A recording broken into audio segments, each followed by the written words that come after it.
we have the speakers? You need the speaker thing? It's all right? I'll move to, hire Ryan Swatch, is that Swatch. how you say that? Yep. To represent McPherson County for the limited purpose of responding to the applicant's interrogator and request for production of documents.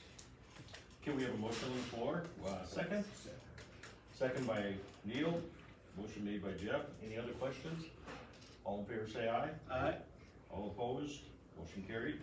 Then we'll move on to tab 5, chairman signed a special counsel professional service agreement between McPherson County and Domine Law Group.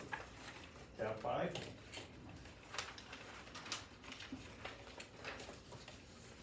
And that was sent to us the other day when we, on Saturday, I believe. Okay, I'll have a motion for me to sign that.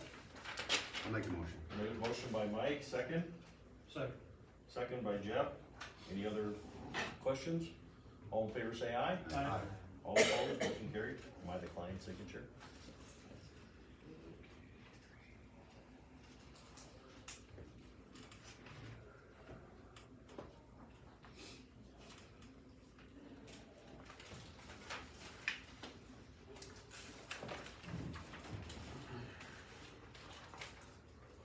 Okay, we're gonna move to tab number 2, public hearing, the first reading of ordinance 2025, number 1, regulations for data processing center.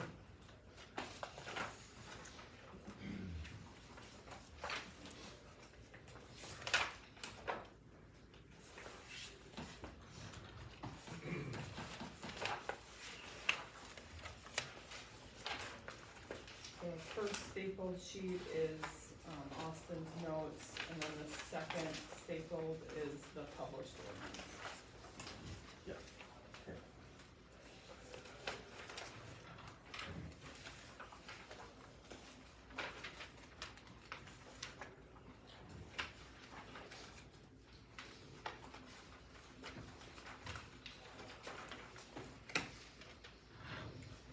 Okay, first of all, I think it would be important that you all received this yesterday, board on any comments made by our state's attorney. Are there any comments that you feel that we should change that was written in the zoning ordinance?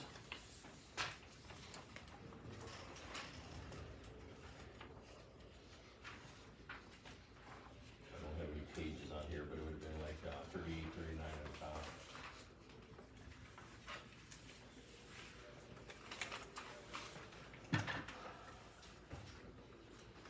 There'd be HL number 1.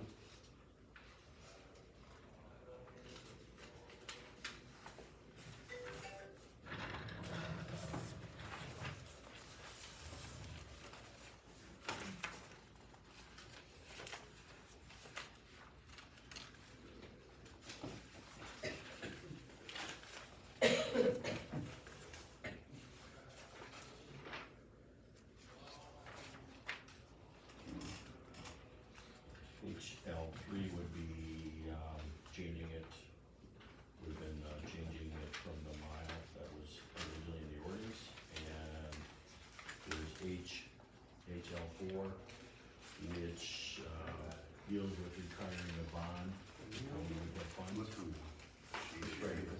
Yeah, I know. Oh, okay.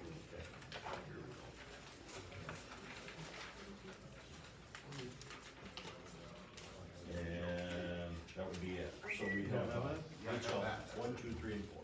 And then it's So not keep, here. keep flipping. Yeah, there's one. Page number 1.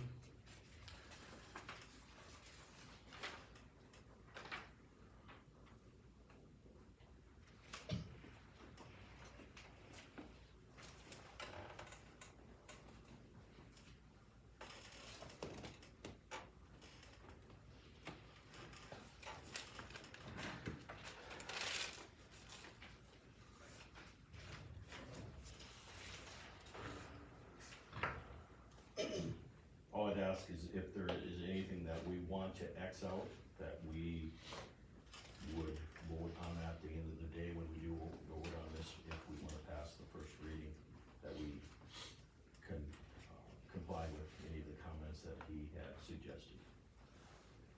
there's none of the four, well, then we just leave it as it is. Yeah.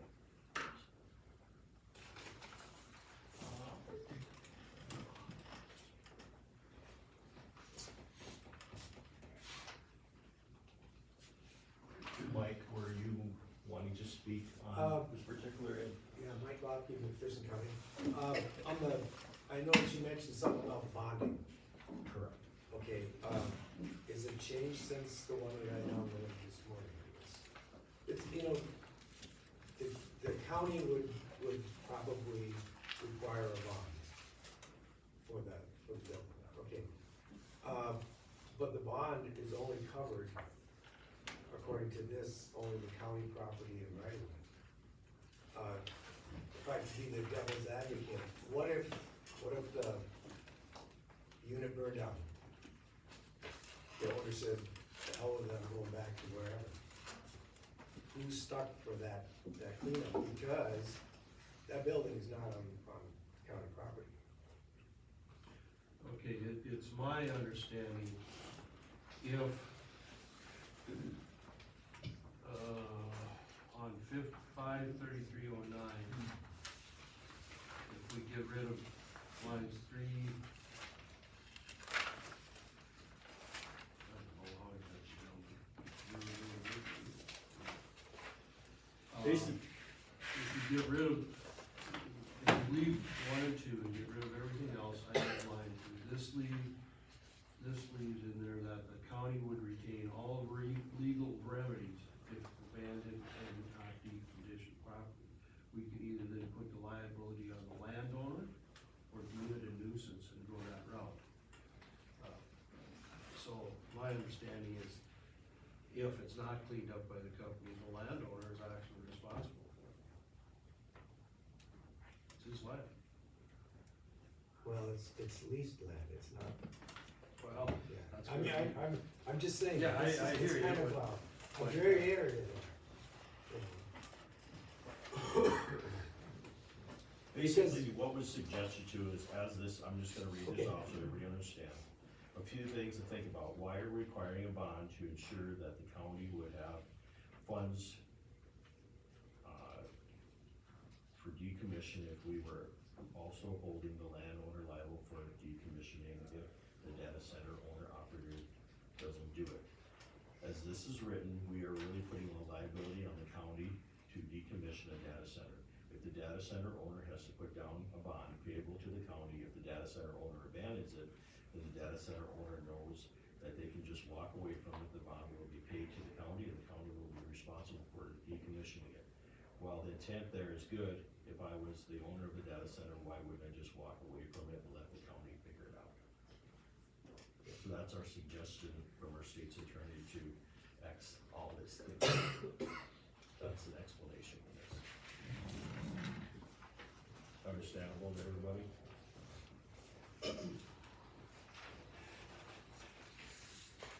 And basically, I'm just gonna say, the advice is to leave 1 and 2, get rid of everything else that, have gone through, but this leaves there that the county would retain all legal remedies. If this is abandoned or not decommissioned properly, we could either then put the liability on the landowner or deem it to a nuisance and go to that route. Does that kind of answer what you were That talking about? answers that part, yeah.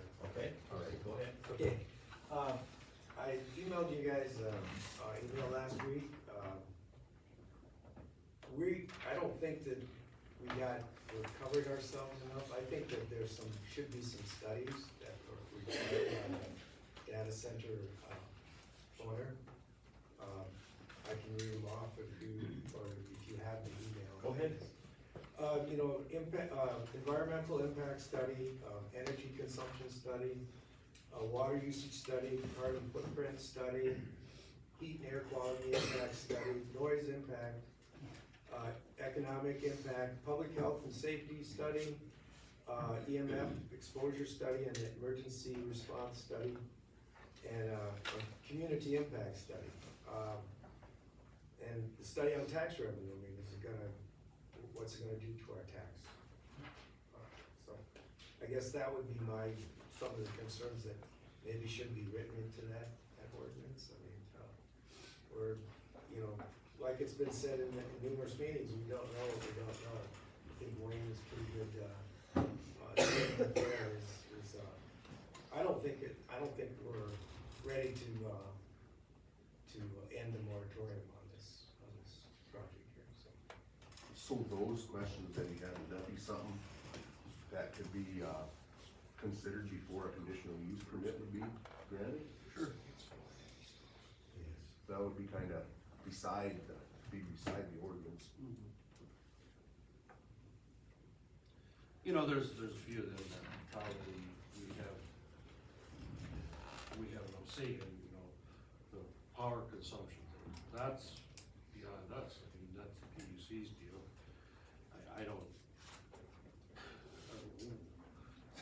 I don't know how to even go about doing that. Bill, is there anything that, I will let any individual speak, but if there's anything you want to rebuttal or anything to answer, anything, I would allow you to do that, or like any questions you might have had. I appreciate that, and, yeah, so Bill Connors with Leola Data Yeah. Center. We don't have any updates to provide, nothing, no recent, updates to report on that. As far as the application for the conditional use permit, we're gonna provide, the zoning board, the commission, the county, with as much information as we can. We're going to be totally transparent, and, a lot of the items that were mentioned, we've already addressed some of those, in the existing conditional use permit application, but, we can expand that as well, to take a look at some of the other studies mentioned. But as Commissioner Jeff pointed out, some of those are with a different, under a different jurisdiction, such as the Public Utility Commission, and, with respect to the energy usage and costs there. So that's being handled under two separate dockets at the PUC. When can we expect to have some of those answers then? So the PUC dockets are at a standstill right now, pending the McPherson County ordinance. Because with the setback, the site might have to change. We need the designated site, we need that in order to modify the PUC docket application if the site changes. Question for you, with the way it's written now with the mile setback, would this site still work? It, so our attorney has reached out to Wayne's attorney and,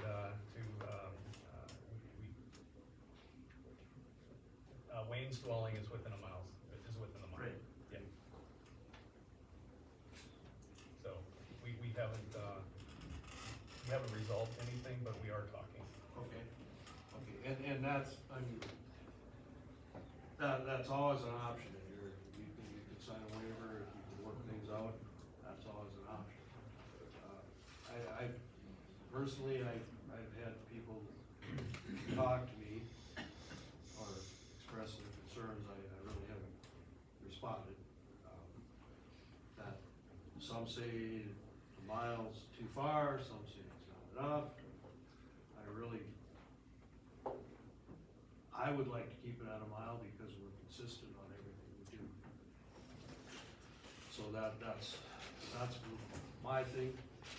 Our lawyer is kind of suggesting that if it's probably too much, but he's not the one who's making this, he's just advising, he's not making the ordinance. Wayne? Wayne Brightake, yeah, that's easy to say if you live across over here or wherever you're at and you're not around it, that a mile is too much. Because, or to even drive by. But when that switch gets flipped, that's going on, it ain't going on for 365 days, but it's not just that. It's the truck traffic it's gonna create. It's gonna create the other traffic that you're gonna have to live around. And they're gonna have to take that water, and they're gonna have to take the e-waste out of there. And all of that's gonna be commotion, that's gonna be there. And you know, the corner where I've got some machinery and my sprayer and stuff for the farm and stuff there is, we do work up in that corner, there's some, that's only 2,000 feet from there, so. Well, you know, you have to, you also have to decide whether you want some growth in this county or don't you?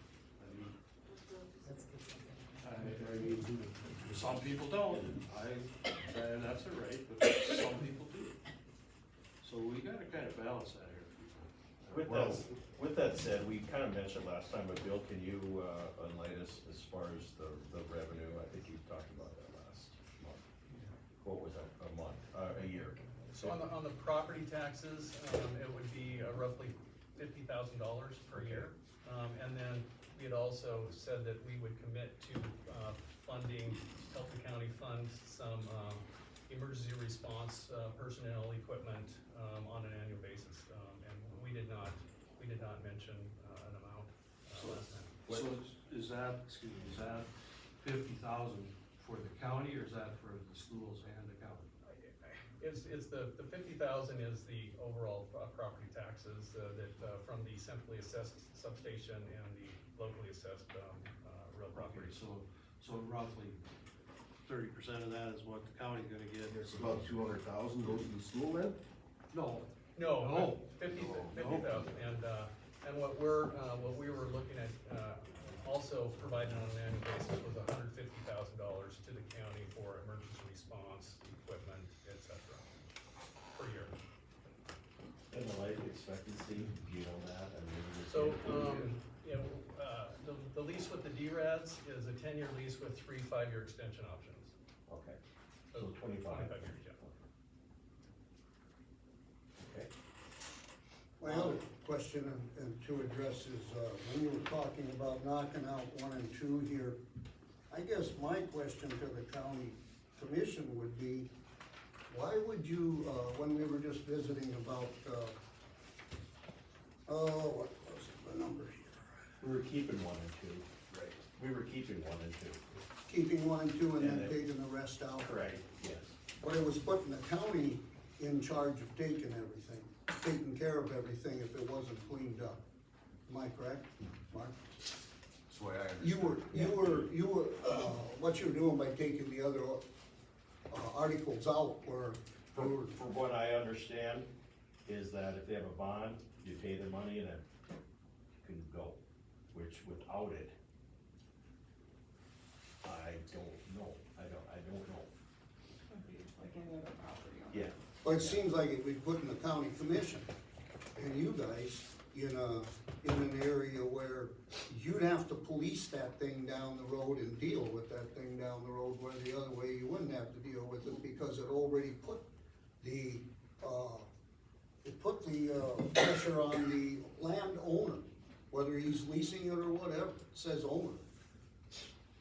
So he would have to do it naturally, without you guys being the sledgehammer above him and having to deal with the heartaches of it. Am I correct? Or- how does it work in property where,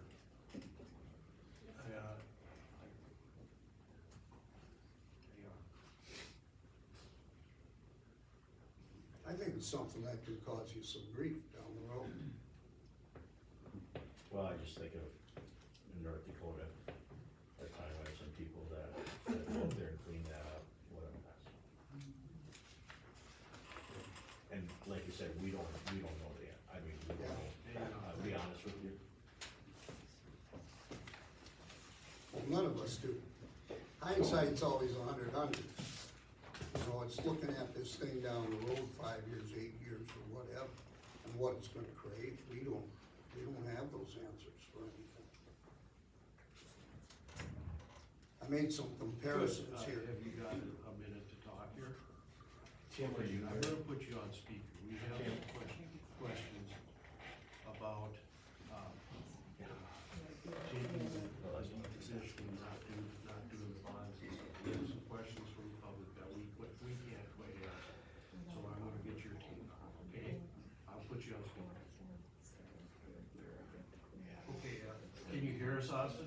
And we would- Okay, But on this cross section, we would do that, we would- is this better? we Okay, would have to- okay, Wade, you have a question on this, can you direct that to us? Okay, on this where we were gonna take out those ordinance, or the articles out of that ordinance on what is it, 5.33.09? Decommissioning, Decommission. restoration, and abandonment, okay, that's where we're at, Austin. Ultimately, the so- stuff that I had lined through from what Okay, is that kinda what you're talking about? yep, that's exactly what we're talking. So you were gonna keep 1 and 2 and get rid of all the rest, am I correct? Not all of the rest of it, there was just a chunk of it in there.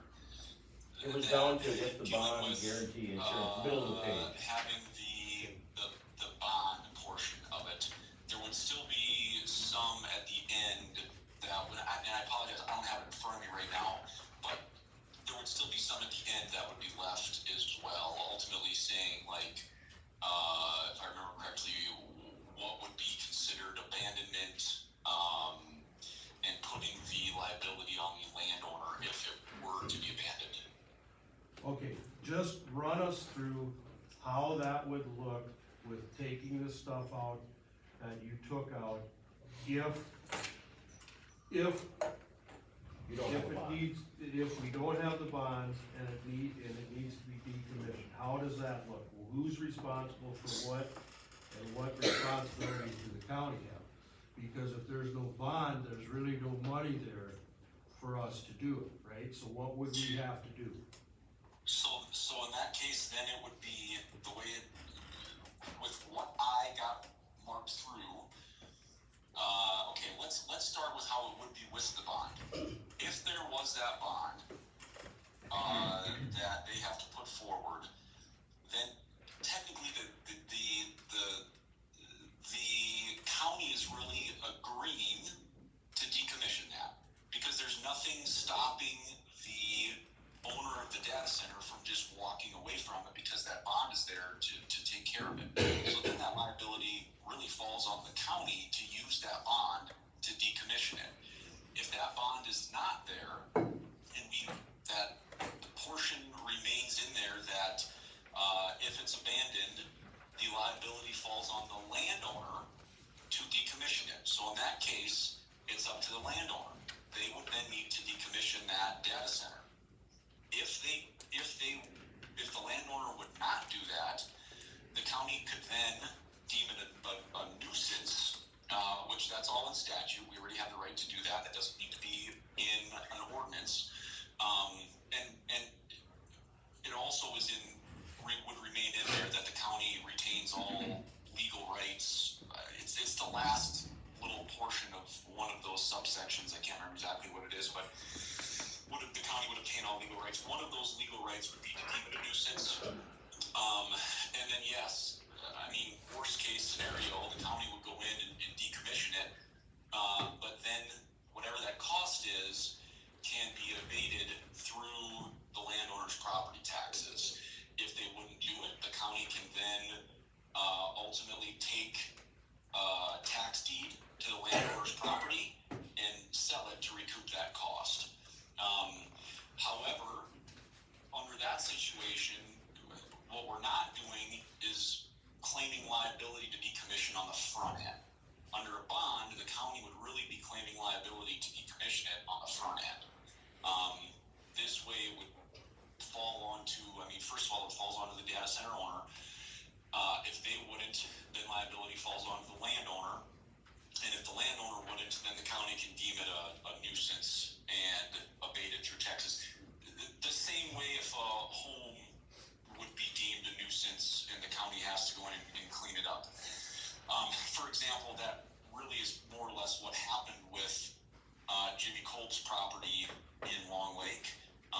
Granted, that property wasn't really worth anything, and I don't think the county made their, the cost into it was never really recouped, but that would be an entirely different story if a landowner has a couple thousand acres of land that could be taken via tax deed to recoup that money. In that case, we're going to get our money back. Okay, so what you're kind of saying is, whoever the landowner is, and whoever the company is, the the landowner needs to make sure that he's covered for decommissioning one way or the other, not relying on the county to do it. Am I correct in saying that? 100%, yes. Okay, all right.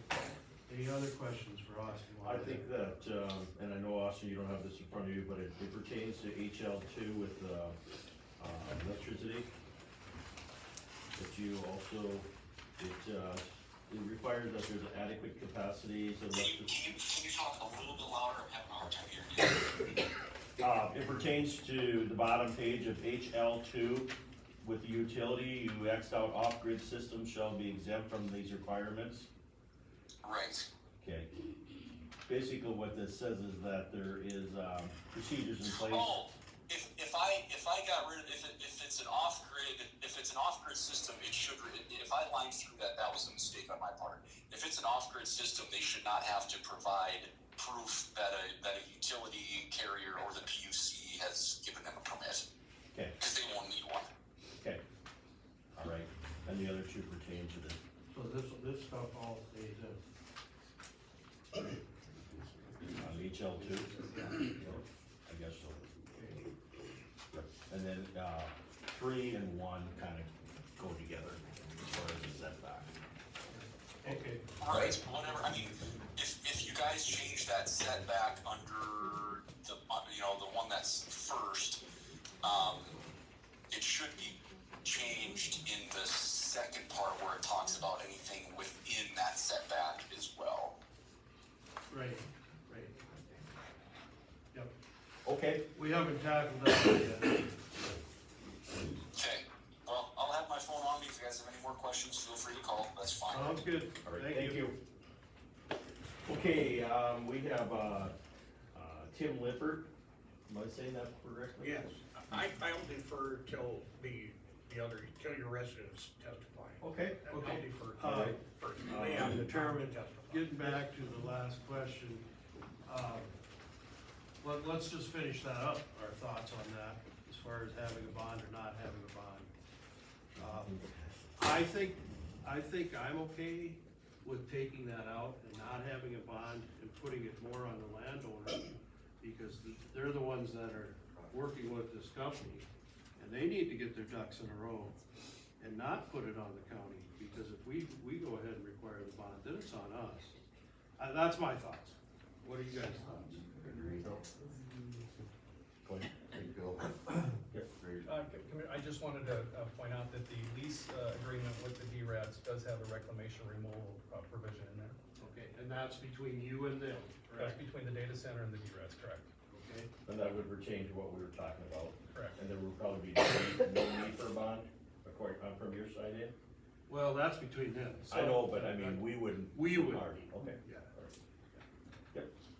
Okay, that seems to make sense. Bill, I got some questions for you. So what's generating the noise that is on that study with the circles on the map? What equipment? It's the low-level fans. The fans that are attached to the side of the buildings, there's Correct. 250 some? I don't. Whatever. Yeah, but But there's the structure and then there's all these, Yeah, so fans. it's an immersion cooled system is what we're looking at, so that keeps the noise down versus air cooled, which would have really big fans, really loud fans, and they'd be rotating at a faster level. So the smaller fans would be helping cool the immersion liquid and gel, and that's where most of the noise would come. okay.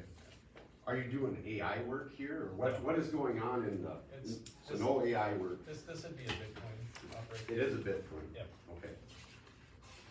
And, And it's 50 megawatts, it's quite a bit, it's way smaller than Ellendale. Yeah. Ellendale started at 180 megawatts, I think they're going up to 520 megawatts, so Ellendale will be 10 times bigger than this site. uh-huh. So then that, being that, one question was if you're Bitcoin mining, yes. So then you're not a co-location site for, it's just for yourselves for this Bitcoin purpose, correct? Yeah, there's no hyperscaler or AI colocation, right? And therefore, that's why there's not really any security, major security structures in place, such as fences and barricades. It's Well, I think Guard that shack? the ordinance would require a fence, and we would want a Oh, security. okay, I missed that part. We want the security fence as well. Okay, what's that entail? There would be cameras and lighting, potentially. We do have a guard shack office, Mhm. that would be. What kind of fence people there. is that I then? think it was a minimum of 6 It was foot. minimum 6 feet. yeah. Okay. Solid. I missed that part, thank you. And that was, I believe it was a screen fence too in the ordinance, wasn't it? Yes. Yeah, okay. Okay. And then, what are the actual building components? In there, it talks about a steel-sided building, and it talks about a steel structure. Yeah, it would be a steel-sided building, four steel-sided buildings. With the skeletal structure being wood or steel? Yeah, we'd be using the steel structure, and then inside, there would be fire retardant, material, on the interior. And then how did you guys settle on 20 acres?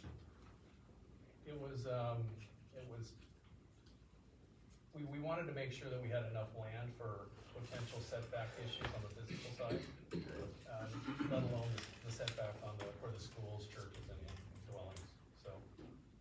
And it was, really, more of a DRED request than our request. That you up it to 20 acres? Yes. Okay.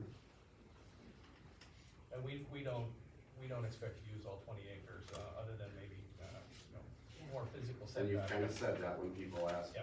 why you only gonna use 5 if you rent 20? Right, DRAD are requiring they the request that, up and. Yep. Okay. So then any revenue from the county is generated through your proceeds of this Bitcoin mining, is that fair? No, well, it's property taxes, and, Okay, property taxes, and sure. then we would, as I mentioned, make an annual payment of $150,000 to, the county for emergency services, equipment, personnel. And that would come from, that would be an operating expense. Would that be in a written contract? We would, whatever the county would like, but we put that in writing, yes. That's a one-time deal, Would it be an annual deal? annual. Yes. That is not part of the zoning. Correct. That is not That's part of their- this. That is not in here and will not be in here. That's something will come up during this conditional use permit hearing. And at that time, they would, I'm assuming they're gonna say the same thing he said today. But it's not part of this zoning ordinance. So then as far as those studies that were mentioned, maybe they don't pertain to us in some site or some form. What's the harm in providing them all to us anyhow?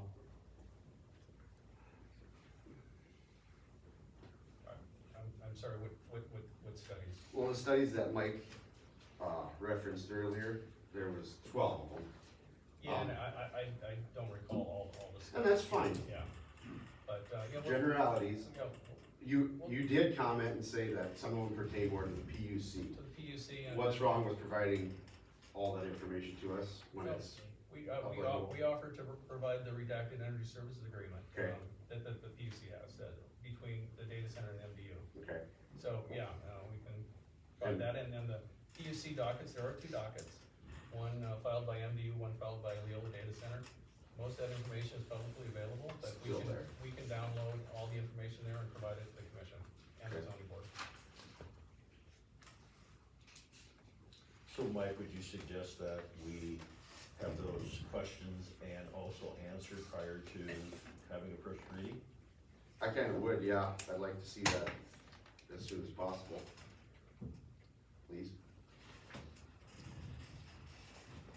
Okay, What, run that by me again. You wanna have, I'd like to have these studies performed, So well, that- if that's what and you want. if they've been done, If that's that's what you redundant. want, it needs to be in here, okay. okay?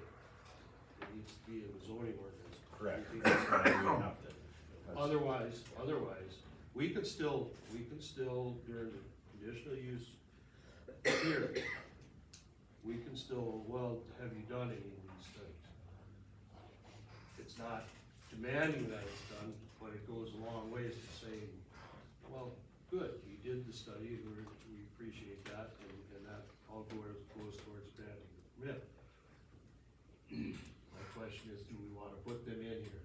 Now, we heard a lot of testimony at the zoning, the last hearing at the zoning, and a lot of it was talking about over-regulating stuff.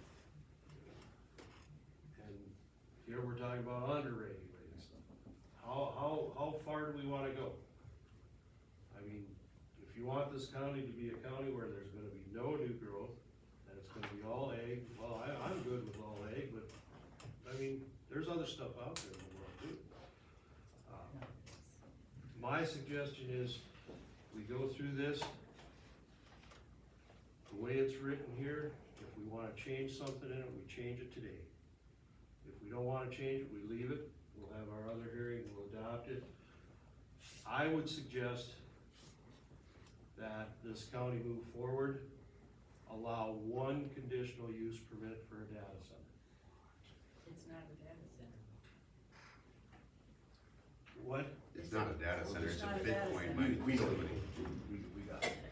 Okay, Bitcoin mining center, sorry about that. So now if they would decide to go to AI, would they have to apply for different permitting then?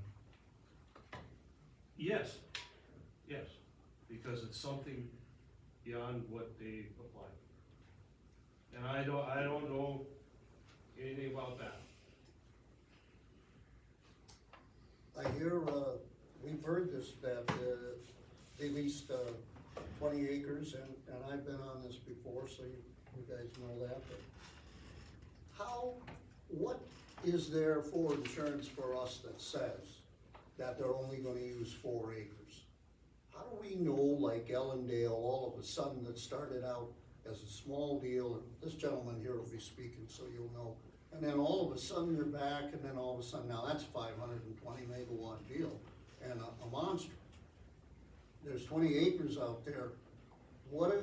Is there anything we can do in an agreement to hold them to that 4 acres, or to hold them to that downscaled version? Or are they gonna be back in 6 months to a year and ask for a, Well, Bob, the only thing I can tell you on that, Wayne, is that when they applied for this conditional use permit, it's for what they applied for. And if they go above and beyond that, they're gonna have to apply for another conditional use. What happens there, I have no idea. Personally, I would say, well, this is what you applied for the first time around. We're gonna have a room full of people in here, if they wanna put another 50 megawatt or whatever it is at that site. If they wanna use another 4 acres of it. and what you're saying, your proposal then is that we only have one site in McPherson County? My proposal is we allow one conditional use permit. And we review it on a yearly basis as county commissioners to see how this thing is running, before we let 10 more in. And that's limited, because it's limited to the amount of power we have in this county in certain spaces. So there's a transformer over by Wetonka, there's one north of Eureka. I'm guessing those spots would be spots that could be filled in too, I don't know. I'm But gonna leave you guys a comparison I made for you and as well as myself, and I'm not gonna go through it. But it's on wind generators, it's on the pipeline, and I'm talking about the northern border pipeline, and I'm not talking about the CO2 dangerous one. And then it's gonna discuss data centers, their power usage, and whatever. There'll be some stuff outlined in here in the end about the CO2. And you can read through this and look at this. I think it's very good information, because it makes a comparison about the pipeline, the wind generators, and how they're gonna be involved in these data centers down the road. Well, I know, to be quite honest with you, that really concerns me, because I certainly don't want 800 wind towers in this county just to power data centers. I mean, that's not what we're about in this county. and the water usage is going to be, and the waste from these is to be 5 million by 2030, 5 million tons in our country. And it also talks in here who leads the world in the data centers. and the updated numbers that, from what I talked about before. Just, for one, it's, US leads, 5,381 we have in the United States. The next country to us is, the United Kingdom, or I'm sorry, Germany replaced them. They're 521, and the United Kingdom's 514. China is down at 449. So when we talk about control of the data centers and us moving forward in AI and data centers or whatever it might be in this country, we lead. We lead. I mean, we're 10-1. And this stuff is coming, and what's gonna happen is the water usage is the big problem. And what I see is this. If you let these oligarchs take control of the electric in this country and take control of the water in this country, and they wanna flip the switch on us, they can flip the switch. Okay, Wayne, I'm gonna move on. Mr. Lieber, I'll give you 3 minutes, please, if you Okay. could, if not, if you need more time, I can give you. Thank you, commissioners, for having me, and thank you, citizens. We're dealing with the same issues you're dealing with now up in our area. I'm from Lamar County. Stutsman County is dealing with this. Dickey County is really dealing with what you're dealing with right now. And my observation and my suggestions are to you is to study this carefully. Don't proceed in a hurry, because you're making decisions here today for future 20 years, 40 years, 50 years down the road. And these decisions you make today are crucial. You need to take a look at this. There's one county in North Dakota that's kind of done this. It's McLean County. It's up in the Washburn area. That county is the most industrialized rural county in North Dakota. They've got the coal industry, power generating, coal gasification. They've got carbon pipelines. They've got gas lines, oil wells, gas wells. They've got it all up there. They put together a very comprehensive zoning ordinance to deal with all of this. 2 critical things out of that ordinance that you see is when they're approached by these companies to do business in the county, they just don't let people come in there and start signing easements with whoever and whatever without coming before the county commission and stating their case, why they do this, why they wanna do this, what the economic benefits and negatives of it are. And then another thing they do, they have the authority to moratorium things for 2 years until these things can be studied and worked with, through the processes. And I would suggest you getting in touch with the McLean County State Attorney, because he drew up those ordinances. And he testified, well, just to back up a little bit, there in North Dakota this year has been and during this session, has been a very strong effort by corporations and our politicians up there to take away property rights and local government. They introduced 2 bills into the legislature up there that would literally eliminate any control over utilities by local government, townships and counties. We killed one of the bills, and now we're trying to get rid of the other one. This was specifically done to go after counties and townships that tried to put ordinances in effect to protect their landowners from these predator corporations. And I'm not referring to the gentleman back here as his organization is that. It sounds like he's trying to work with you guys. But there is a concerted effort in the North Dakota legislature by our political leaders to take away township and county government. I just wanted to make you aware of that. So thank you for your time today. Thank you. Thanks, thank you. There is, Mr. Landry from Brown County signed up for speaking? No? Scott? Okay. All right, anything else? I think it was me. Discussion on if we want to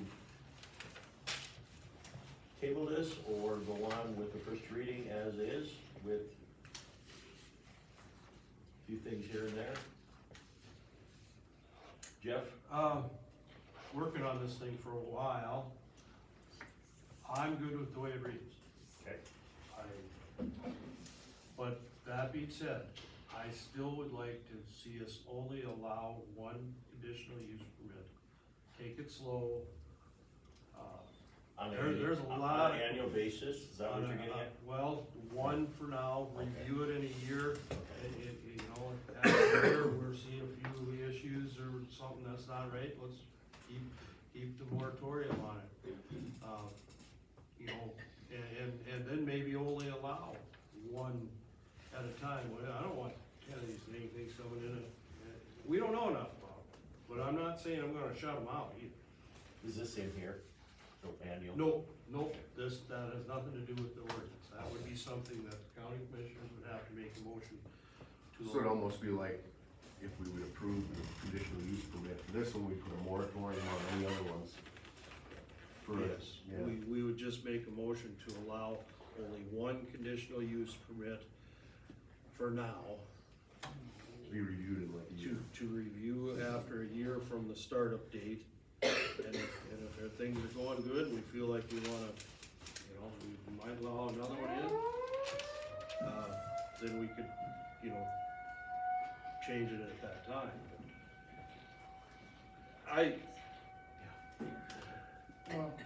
Just a comment, okay, am I to understand that if this 50 megawatt Bitcoin takes up 4 acres and they have 20 leased, well, 20 is 5 times 4, obviously, so do they have the right in this conditional permit to fill that 20 acres with 4 of these?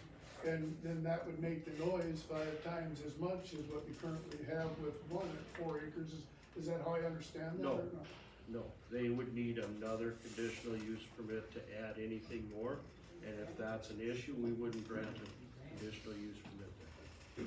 I mean, lucky us, the Weishards, the Bright Egg, we're living a mile from this damn thing or less.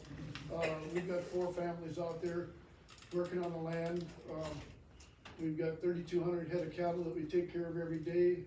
The electricity is important to us, very important to us to take care of those cattle every day. And we have 4 families relying on that income. We got grandkids. I worry about the truck traffic. I worry about brownouts, blackouts, no power. What if I got my compressor running in the shop and we have a brownout, it takes out my compressor, who's responsible for that? We have land surrounding the proposed data center on all sides. Basically, we own land. We have about 9,500 deeded acres in this county. We pay almost $100,000 worth of property taxes. They're saying they're gonna pay $50,000, big deal. I mean, we're one family or one farm and ranch with 4 families in this county. And yeah, just, it hurts. I would consider you, what's the hurry of approving this thing? Let's do some of these studies that Mike Lopke is asking for and make damn sure that we're doing something here that we really wanna do, I guess, and I don't know, just. Okay, thank you. Sir? Brandon Swade, Neola. I hold a certified real estate appraiser license, adjuster license, and been involved in real estate development for years. My question is, in previous experience in Houston and all along the Gulf Coast, when you build a commercial facility and there's some kind of issue, whether it's noise or smell or whatever, it affects real estate values. So how would it affect our assessed values on all the residential houses in the county, and how will that reduce our tax base? Because if you gain 20,000 or 50,000 on this end and you lose 20 or 30,000 on this end, what are you really gaining?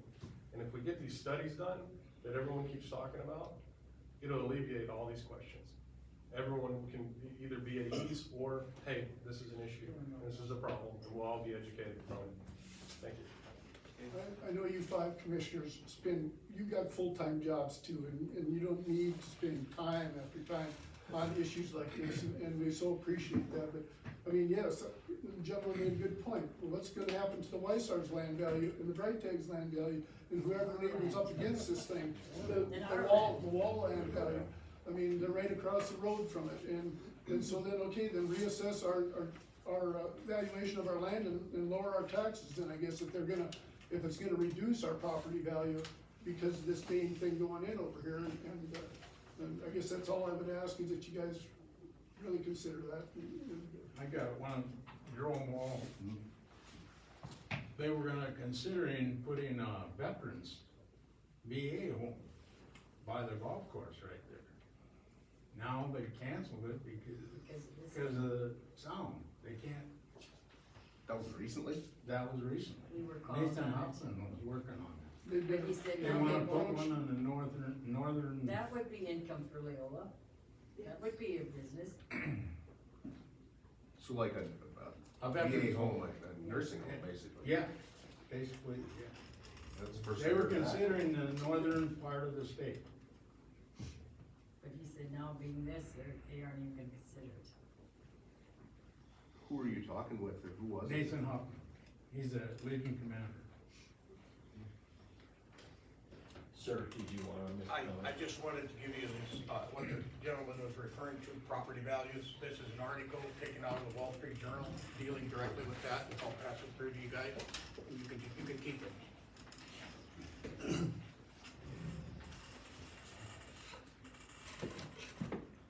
Well, he's looking at that, I'm gonna say, again, so you're doing Bitcoin mining, why are you referring to yourself as a data center? Because a data center is what's got everybody up in arms, it feels like to me. So where's the disconnect between the Bitcoin mining and the data center? Like, the Bitcoin mining it's included in the definition of data center. Okay, so they're kind of one and the same-ish. A lot of servers doing computations on the Bitcoin side of things, Okay. and just a different manner from what AI and hyperscalers do. And then, this- on a couple other points. Deals with power lines in this bit. Go ahead, you're Okay, so, talked about Ellendale, if you take a look at the substations and the transmission lines going in, there are 230 kV lines, 345 kV lines. The Leola, substation is 115 kV. There's no additional capacity available above the 50 megawatts without significant upgrades. The other substations, one north of Eureka, it's even smaller than that, so, as far as, increasing the size, at that substation, Leola, that's not going to happen. To do that, you'd have to have more transmission lines, is that correct? Substation upgrades and an upgrade on the transmission, yes. What he is doing here, it's about transmission lines, and you probably, Wade, you probably have transmission lines going through here. We have two of them, we have MDU and FEM, Okay. both crossing our property, yes. Do they, at this time, do you know, do they lower the value of your land? I guess I can't say, no, probably not, no, I guess, probably a couple of us enough, I don't know that. Well, I'm just curious, Yes.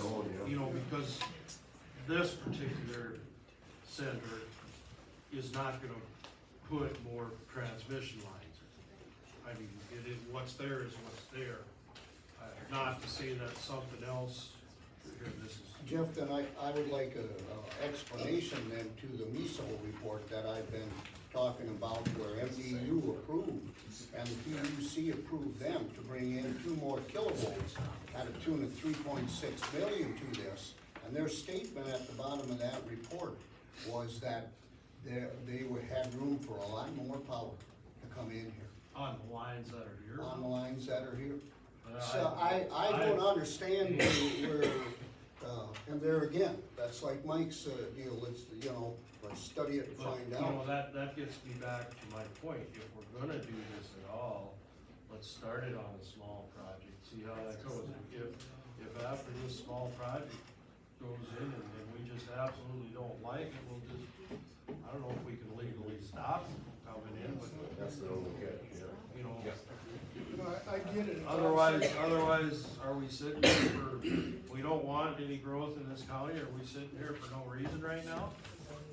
I mean, really.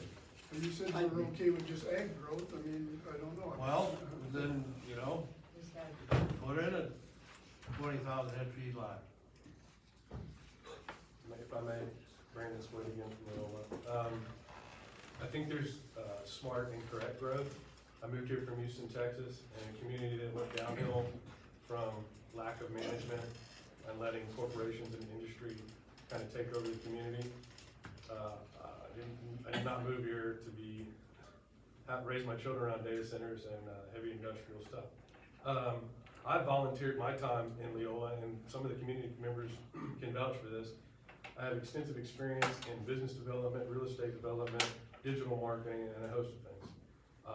I volunteered to help people build businesses, traditional businesses, whether it's bookkeeping, whether it's internet marketing, or adjusting, real estate, or insurance adjusting, where they can work from home and be desk adjusters, and develop these small mom and pop type businesses that I believe fit our community and would be healthy for our community. And these would be people that would be donating to the school and be involved in the sports activities and academic activities of our area, and would be a good fit for our community. And I keep hearing development. I think we all want, I want development, but I want the right kind of development. I don't want to change the culture of our community. I want to raise my kids in this community with the culture it has. Thank you. And I agree with you 100%. I'd like some development, but I don't want 1,000 wind towers in this county. I just makes me sick to even think about that. And is stuff like this leading to that? I don't know, maybe it could be. But if that's the reason there's gonna be 1,000 wind towers in this county, I don't want it. If you look at the lawsuits in other states from data centers, you will see that it all started with, well, let's just try it. And then the residents, to unwind it, it's just a legal battle that I don't know that we can afford, or that we want to afford as a county. So what's your suggestion that we just? Do the studies, get the answers, get educated answers, and that way we all feel comfortable. If all the studies come back, look, this is great for the community, it's gonna be great for everybody involved, the business and the community, that's great. If there's some pros and some cons and they equal out, that's great. If we get the studies back and there's tons of problems, which I'm betting there will be from the lawsuits that I've reviewed and then the lawsuits my attorneys have reviewed, I bet when we get the studies back, everyone will be like, we don't want this. And that's okay. This list here is the. Correct, that's why I had them make a copy of this. Yes, Case in point for you guys is look at Dickey County, what's happening up there. Talk to those local townships around that data center. It's a nightmare. It's happening up there now. It really is a problem. Mike? What was the gentleman's name from McLean County? You said the state's attorney or something? Yeah.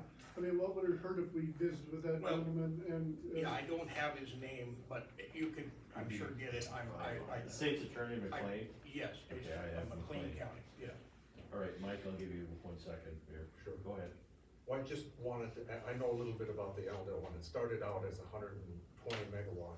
It's up to 520 megawatts. It's likely to reach 1,000 megawatts, none of which had been indicated on their original inception. 1,000 megawatts is 25% of all the power that gets used in the state of North Dakota. So it's just absolutely the biggest. Where are they getting all the power for that? You know that line that they sent to Big Cylinder? That wasn't to take power out, that was to bring power in. They're bringing another one down from Jamestown that's going through these guys, to bring power in. They wanted to build another 150 wind towers just around the Forbes area. And that's kind of put on hold, but they've already signed easements for those wind towers. That power goes all to that data center. It's an absolutely monstrosity that you can't hardly believe, so it bears a look. If I could add to what the gentleman is saying, there was an article published here in January in USA Today about the Allendale Data Center. When it's done and finished, they're gonna need 2 gigawatts of power to run that. That's like running a fourth of Minneapolis. 2 gigawatts. That's crazy. That is absolutely I would also add, if you look at the lawsuits, a lot of the citizens also say their electricity rates went up. As data centers get discounts for electricity, the citizens in the community are paying a higher rate for electricity, because infrastructure has to be built to meet these demands. I mean, it's a complex issue, and again, please do the studies. Well, I guess that's why we're here. We wanna find out what is good about what we're proposing for an ordinance, or what we need to add, what we need to take out.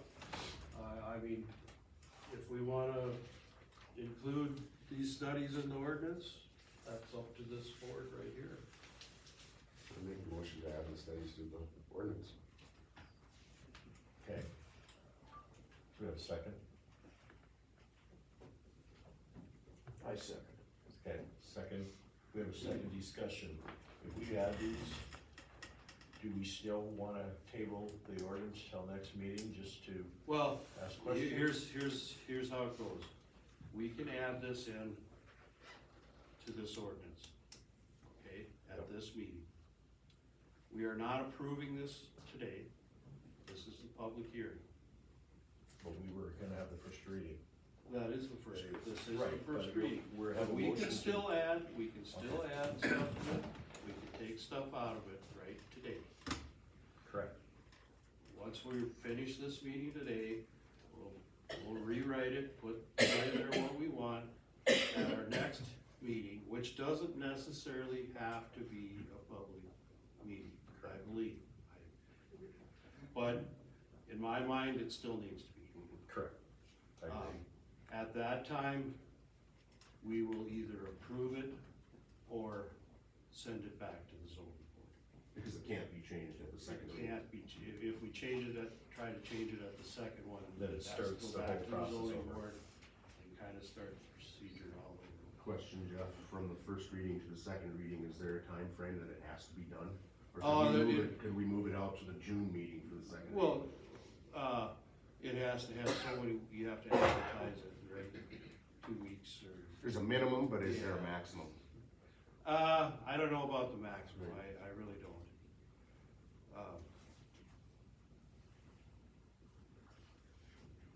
Go ahead.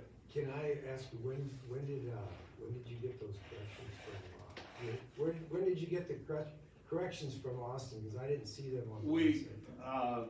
They were just suggestions, they aren't corrections. Okay, but were they? And we have addressed some of them, we'll probably address the rest of them. That just came to me, I was gone, so I just got them. I guess what I'm getting at is was it the public notice before? Right, In I know where time? you're going. It wasn't changed. It wasn't changed. It was suggested that we change that at this meeting. It was not changed. It was suggested. Right, I think he was asking is that something the public should have seen before the Yes. meeting? It didn't, he didn't change anything. He just suggested that at this meeting, we take a look at those few things, okay? We'll change them here if we want to. And we did change the one about the bond. The other ones, we'll have to talk about the setback, yeah. And everything else I think was okay, because the one he said doesn't apply. But it didn't change what we had done at the last zoning board. He didn't change anything, he suggested we didn't change things, okay? I wanna make that perfectly clear, we didn't do anything behind anybody's back. Did that answer your question, or? Well, or what? so I What would was your think question? that once those changes are made, the public should have time That's to why you're review here. it. That's Yes. why you're here today, Mike. Right, I mean, right. we didn't receive this until yesterday, 2-3 o'clock. I understand, in the evening. but, so, Are when the changes are made, then we should maybe have a first reading on that. It's all a process, it's all a process. I'm just asking. This is the first reading, and we can make changes at the first reading. And then once it goes to the second reading, we'd like to have it all in order. Because if we sit around here for 2 hours at the second reading, and all of a sudden somebody wants something added, and somebody makes a motion to do it, it's gonna start all over. We can't do it then. That's the procedure. So, you made a motion to add these? Yes, we had a second by And you Neil. had a second by Neil? Yep. And we're still discussing it, and I'm Yep, assuming- I'm still asking if Okay. you wanna add these questions into the. My only concern is, as a conservative county, do we want more and more red tape? I don't care either way, I really don't. But, you know, as conservatives, you harp about, oh, there's too much red tape, there's too much this, there's too much EPA, too much that, too much this. So are we doing the same thing here? I don't know. If I'll that's- ask, what's the disconnect between red tape for private citizens versus business, I don't know. big business? I don't know. I'm Well- just asking you, if that's what we want, we'll put it in there. I wanna ramble here a little bit, I don't know, so we get kinda chastised for, saying we don't want anything in this county, we don't wanna, have any growth, we're just backwards. I don't know, to me, that's probably a plus in some ways. I really value, I'm 5th generation out there, just had a granddaughter at 8 o'clock this morning. She's 7th generation, but 5 grandkids, 7th generation. I really value things the way they are. My great-great-grandpa came in 1892, and he adapted, my great-grandpa adapted, and we adapt. McPherson County's gonna go on without anything like this. Well, there's no doubt in my mind. People, it seems like nowadays people are so damn afraid to adjust their lifestyles, and I don't know. It's just, I don't know if it's what you call it, but it's the human race can adapt to about anything, and I think we could live without any of this stuff. Okay. In my opinion. That's fine with me too, I'm perfectly happy where I live and what I have. I am, you know? I was too. Yeah, I hear you. I am too. I love it. I love being Hey, here. Wade, Why in your are these position, both I don't ways? know what I'd be, or Why? Wade, you know, I don't know where I'd be, you know, what I'd be thinking. I'm just trying to get an ordinance put together here. I'm not pro or not con against this whole. No, I so appreciate it. I personally think that we should include these because they're sort of high. If we have these questions answered, maybe it'll appease some people here, maybe it won't, maybe it'll open our eyes and say, hey, scrap it, or try, I mean, we can't scrap it, but we have to write rules that pertain the way we want. And the other thing is, you gotta understand, I didn't even know what these things were a year ago. I had no idea, so we're trying to put together an ordinance. Right. That, I think you did a good job. I think everybody's done a good job. Right. I really do. I could think keeping things the way they are would be more so maintaining our lifestyle instead of adjusting it. okay, Everybody's opinion, Okay, yeah. so we have a motion on the floor to include these questions. okay. And a All right. second? We have a second. All in favor, say aye. Aye. All opposed? Motion carried. Okay, so we'll get them incorporated. Okay, we're still not done here. No. The other thing, And I like, Jeff, I like to include, I like to make a decision before all these people may wanna go home for dinner. yeah, And we'll make that decision if we wanna continue on or, but I don't wanna, I know how people are, they gotta have a certain time to fight their whistle and blue and it's time. oh, it did. Oh, You got that back already, I think it's right there. Yeah, I see you and I in it. Okay,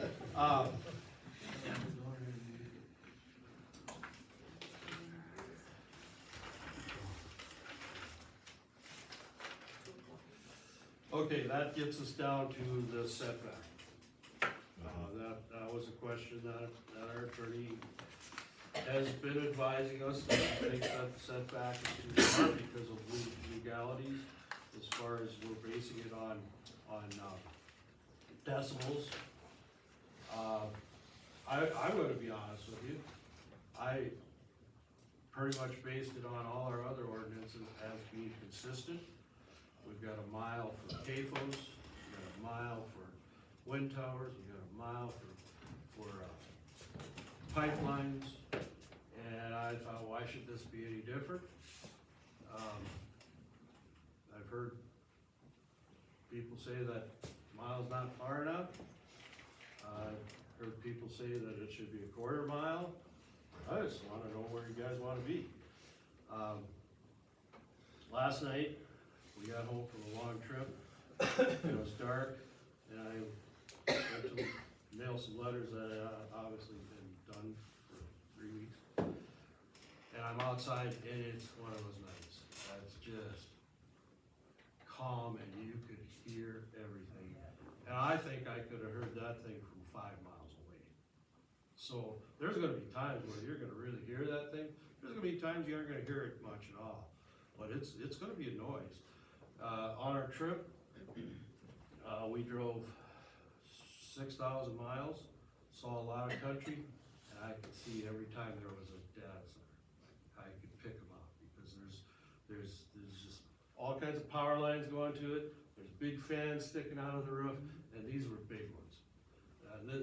It's not what it's not like what we're talking about with this particular one, but it's stuff that could come here, and I guess I don't really wanna see that, but that's not my job. My job is to get an ordinance together, guys. So, we're stuck at the mile. I'm gonna stick with the mile against my attorney's advice. What about you guys? I agree. 500-600 sounds good to me, Mike, I'm just gonna go around the room. I agree. Agree? Not Yep. leaving it in money. Yep. I don't. Okay. Okay. Yeah, What are I your mean, thoughts? My thoughts are that we should at least, you know, if you're hearing a lot, I haven't said a word today. And then I'm thinking down the road, we're all getting someone was talking about a small population in this county. How small do we wanna get it? How far down do we wanna really go with our tax before we have to start paying more for taxes? Personal taxes. So I'm looking across the whole county when I'm thinking about this whole situation. I don't believe, when I look at the decimals that are being put out there, I disagree with you in last night's opinion, when you said you could hear it from 5 miles away.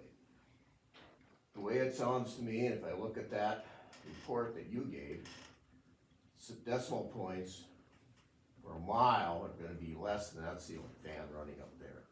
If you can hear that ceiling fan run, that's about what you're gonna hear in miles. Great, I can't hear, so that would be great. My point, I can't hear.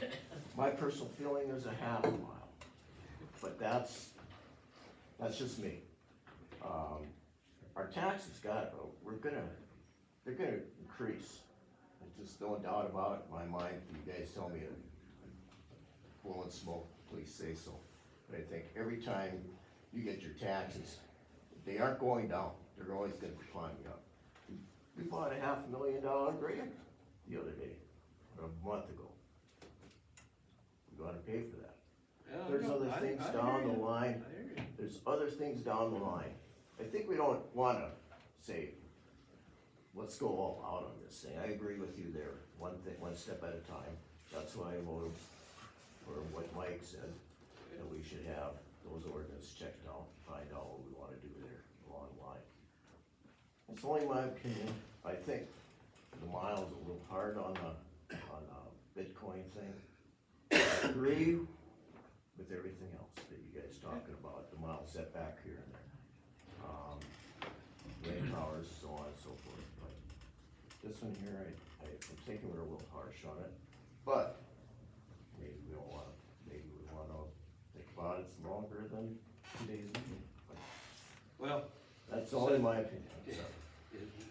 what comes out of this meeting today will get reprinted, and it'll go to the next hearing, which I believe the public should be involved in it too. I don't think we have to, but at that time, if there's different opposition to different things, and all of a sudden we say we wanna I agree. we wanna change something, then it starts over, and that's where your delay comes in. Right. I'm pushing to get it done. I just want it done, I want something in place. If these 12 things help that, more power to it. Excuse me, but do you have to decide on your setback today? I mean, or can it wait till after those studies have been completed, or I don't know. No, the studies are gonna be part of the ordinance. So when they apply for permits, that's gonna be part of them having to have the studies there for us. Okay? So the distance is needs to be stated in our ordinance. I don't think we could have an ordinance and just say that the zoning or the Board of Adjustments will set the distance at that time. I don't think we can do that. That would be, I don't wanna be in that meeting. I don't. So if there's some negative things that come out of those questionnaires at that conditional use, can they deny that if there's something that you don't feel? Well, if there's something in those questions, where is that list? Just give us an example. I mean, That's what the question was being asked. you know, if they don't answer something, You have it's every like, right to why, you know, deny it. where's the answer to this? You know?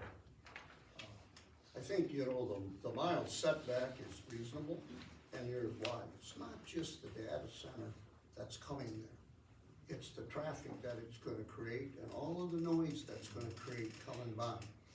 And for me, that's only not even a half mile away. And Weishauers run cattle up by that data center a lot to get them to their pastures, and I don't know what's gonna happen there with that noise, but that's closer. But nevertheless, you've got a mile setback on all your other stuff. I agree with your mile setback, that's the right setback. Actually, the noise level is, I've got an article that says you can hear it 2.5 miles. 2.5 miles. I don't know how big a unit that is, and I haven't been up to the one in Ellendale, to know how far they can hear that.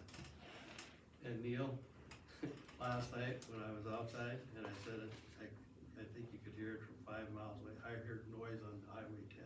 That's 4 miles away. But what's the decibels on that? I don't know what the decibel, but I heard it. But I heard it. But Oh. if Can you you gotta, explain that back there? if you gotta live beside it. I'm it's sorry, I different. can't remember your name. I'm Bill. We did provide a noise study, sound levels, through, I think, we went over 3/4 of a mile or a mile. And, traffic, noise is quite a bit higher than the data center.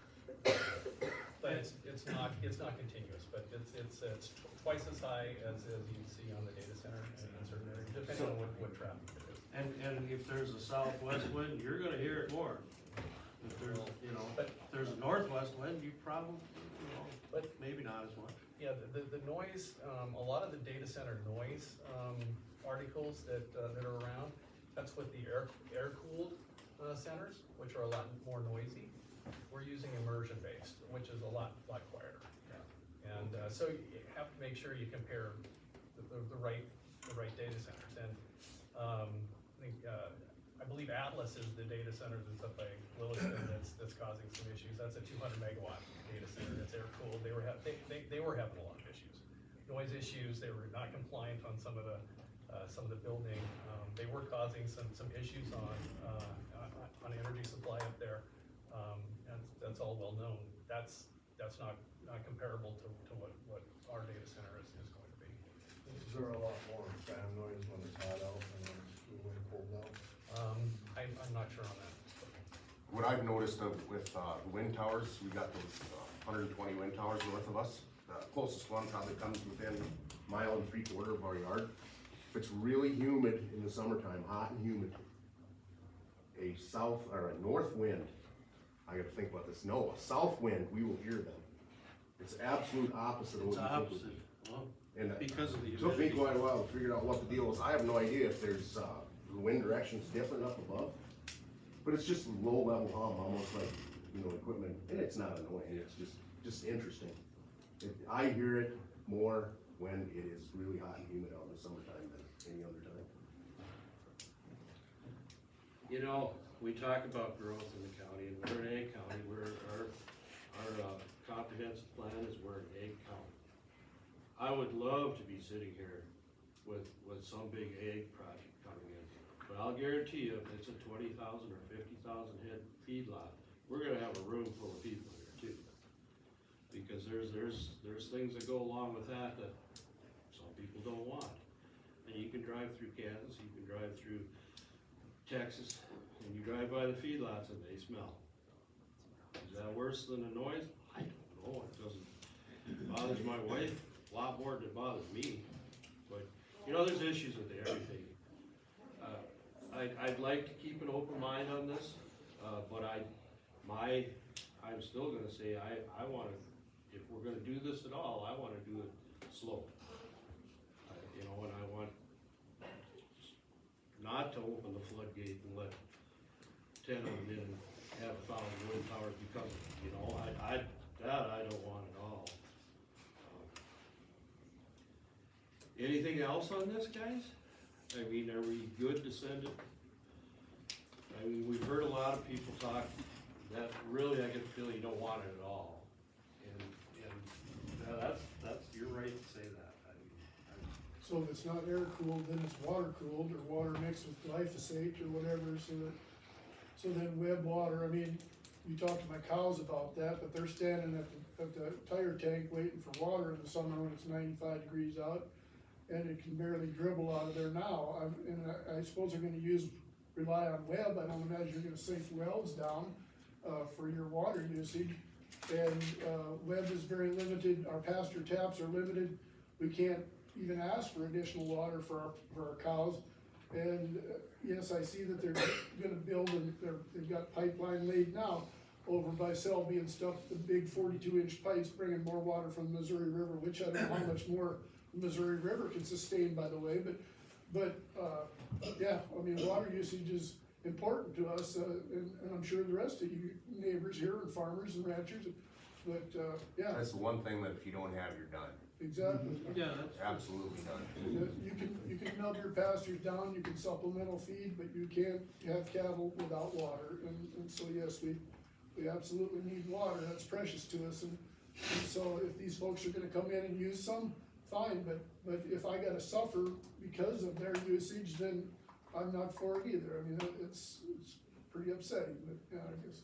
Bill, is this gonna be supplied fully by Webb Rural Water? I'm not sure on that, but it is a closed loop system that does require some water, but not an excessive amount. I think it's 4,000 gallons a month is what it is. And 200 to fill it. Yeah, it'll take quite a bit to fill. But then they'll have to, where they have blowdown and they gotta clean it out, then they're gonna have to empty the system and, scale it down. You scale it? That wouldn't be all at once, that would be in phases. Yeah. And then, one question on the studies, I couldn't remember the 12 of them, but I think one of them was environmental impact studies. And,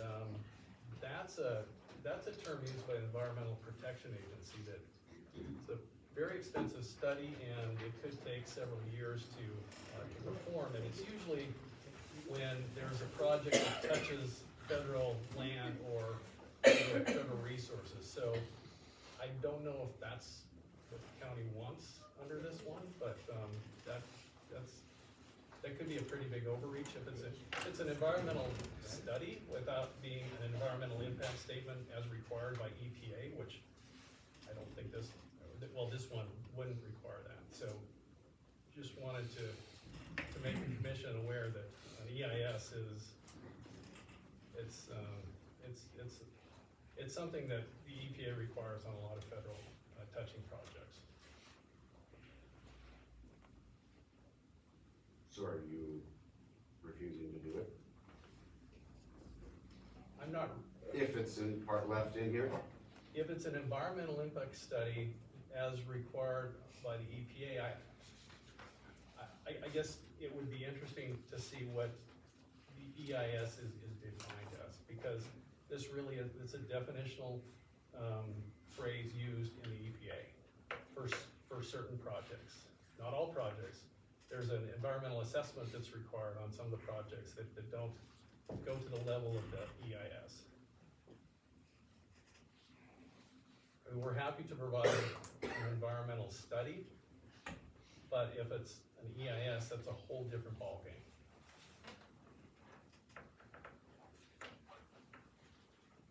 Well, okay. So when it comes time to apply for the permit, you're gonna give us all the information that's required in the permit. And at that time, we'll look at it. So if we take out the impact on environmental impact study, it's gonna show an environmental study for our county, which at that time, the board will have to decide whether it's good enough or not. Am I correct? So if these are all going in the ordinance, then who's gonna define what each of these, I mean, we'd have to have a definition in the ordinance that says exactly what these are, and then somebody would have to write another section explaining what each of these are, what's. There's gonna have to be more definitions. Correct. Yes. More detail through these questions that would be placed in the ordinance book. There again, the gentleman from North Dakota that said it'd be interesting to know how, if they did an environmental study or not at that particular county, or whether they felt it necessary or what, and you might lean on someone that's had experience doing, those studies, whether it was necessary or felt it was necessary, I guess. That wouldn't hurt to actually see their zoning ordinance. Right, yeah. Just kind of mirror it off of theirs or something like that, if that's possible, I don't know. It'd take some legwork out of it for you fellas probably, if someone else has been there, done that type of thing, I guess. Mark? Yes. I have a PDF of that McLean, ordinance, if I could send that to all of you through my phone, if you care to have it. It's 33 pages long. Great.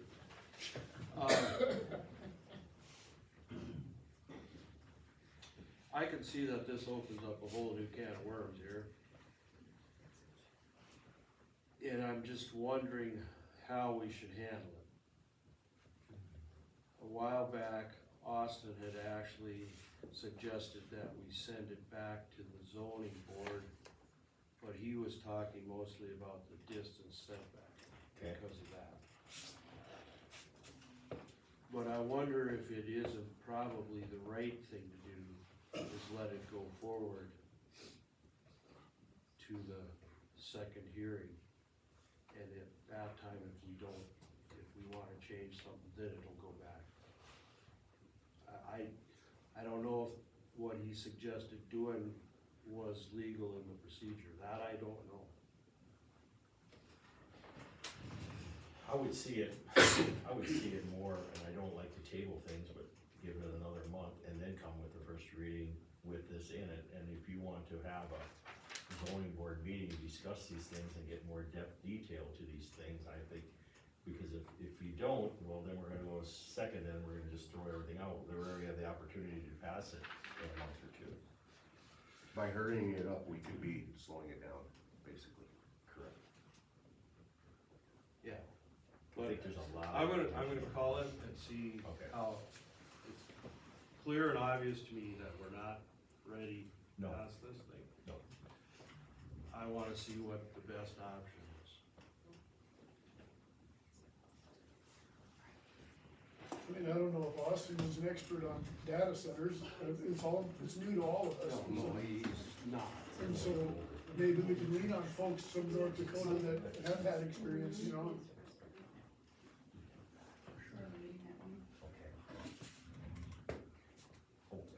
Here, and you're again.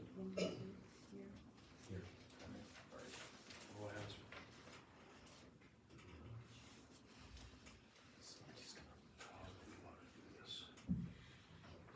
busy? There's no answer. Okay. Taylor has a meeting at 1, so I would like to put her agenda item right now. And then come. I think we could do that. Yeah, okay. Alright. Tab You're number up. 3, Taylor. So, found out on my way home from vacation, Lindley sent me a message that asked me if I knew anything about an email.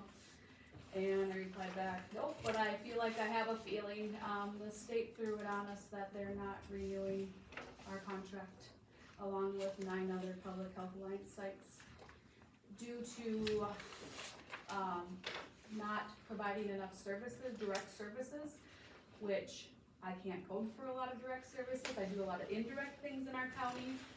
And they gave out some statistics and I feel they weren't accurate, so I'm very frustrated along with our other counties.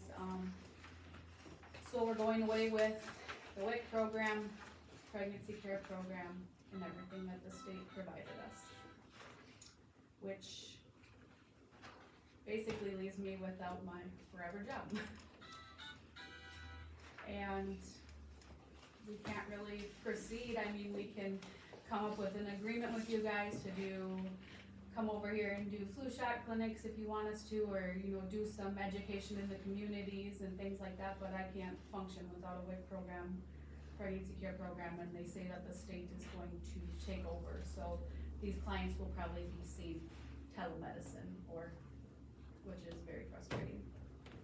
I worked up the WIC numbers from 30 when I started to 60 clients. My WIC clients are not just clients. I've built relationships with them. They are friends to me now. I've helped them through everything, so this is very, very sad what the state is doing to our little counties. They don't realize how rural we are, especially Edmonds, Walworth. They're looking at the big sites, Brookings, Aberdeen, Pierre, and then the state had called me and said, well, what about if we make you a state employee, your county would supply a spot, but you could do services 1 day a week there, but then you could drive to Aberdeen and we'll give you a state car, and I said no. So, I don't even think it's worth fighting for. And they don't even want nurses in the WIC program anymore. So what's your suggestion, Taylor, that we could do, or the hospital, and are you have any suggestions for us? Well, right now, we're just kind of looking at it, it's total shock. The hospital is still employing me. We could still do the car seat program through the hospital, the immunization program can go through the clinic. School health services, we can try to see if the schools wanna have contracts with us, but if you guys still want me to do stuff in the community, we can come up with a plan and an estimate amount and do flu shots over here so that, we can do some preventative services, but it's all just trying to brainstorm all these ideas right now. As far as the services you have beforehand, we couldn't do Nope. those are have to go to the Yep, the state. state is done with us. So, yes, sir. I'd like to offer some assistance. I have a direct line with an attorney that's a retired physician that deals with these issues with the states, whether it be issues with nurses or doctors fighting with the state, or entities fighting for funding, or funding being taken away. I can get you a direct line with him for free, and also maybe brainstorm with you about how to raise some money, have a nonprofit, and maybe we can brainstorm about how to keep these services in our community, because I think you've serviced my children. So I appreciate that. Thank It's you. just an Yeah. offer. It's hard because I started right in COVID and we couldn't do services. So there you go, look at our numbers, we couldn't go into the schools. And then the way I was coding, I wasn't coding to group what they call it, so my statistics aren't even right. I mean, I could fight them till I'm blue in the face, but they have all new administration. The people that were there years ago, they would be shaking their heads right now because they were all for PHA sites. I know Edmonds County called the state and had a discussion, what can we do, but the WIC program, like I said, doesn't want nurses anymore. They don't wanna pay nurses. They want nutrition educators. They want dietitians. So they're going away with nurses, which that was our big money maker. So, with what we contributed, what could you do with that now? I'm trying to, write everything down, come up with it. Right now, just the community service, I was doing blood pressure checks at the nursing, or, the senior center. Like we could do bike rodeos, we could do preventative services, but it's doing that stuff and people coming though, that's the problem. You set up and you do this, but then people don't show up. Whereas looking at like Stop the Bleed classes or things like that, But the WIC or anything like that, you cannot do that. no, they cut that completely. They said nothing, I heard the meeting said nothing because of money, Lindley, right? Nothing, but it has to They be said, money.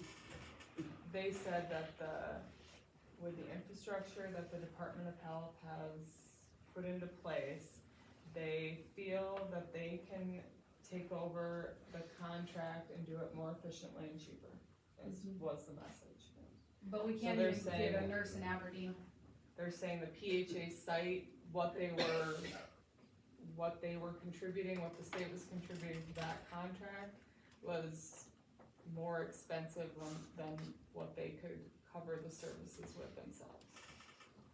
It didn't have anything to do with the county's contribution, there was no option, like, if you contribute more, we'll continue, no, they were done. So, There's no. so what are the numbers? What did we contribute? 28? And 5. what was the,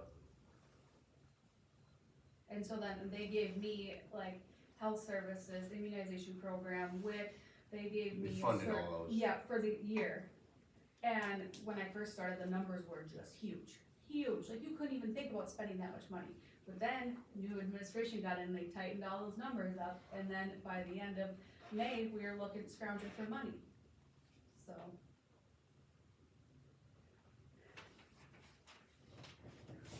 From the government. years going back? Yep. Would be Hello.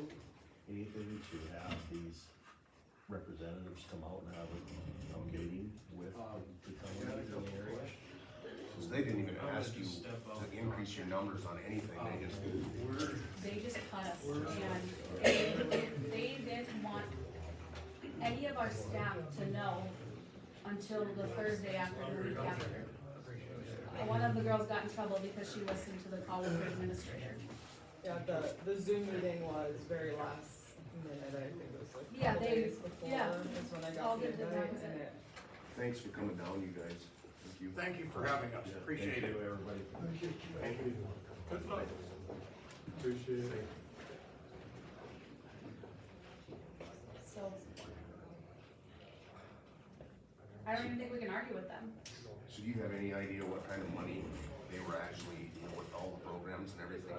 What was the dollar amount that the state was putting in like an average year? I would have to have Joyce, the business officer, show me the checks, but like the WIC program, I was bringing in $900 a month. Pregnancy care program, I don't have that many pregnant moms in the county, but I mean, that was still providing some money and health services. And a lot of it was training. I mean, we are always in training, doing stuff, and so all that money, that's indirect time. They can't show us what the direct time was. So. I can come up with, some propositions for you guys, meet with our hospital and see what we can do and have you guys brainstorm if you can think of anything in the community you wanna see more of or anything like that. I mean, cause we are in such a rural area. You would believe the people that stop in my office and ask me for SNAP applications, cause they don't even know who to call. And when you call, they don't answer. It'll go to the wayside now. And I got called for the senior center to come help some elderly people fill out applications, so I'm in charge of health services, I went and, help them find services, I mean, cause we could do that. But we're not gonna have that in the community anymore because they cut our funding.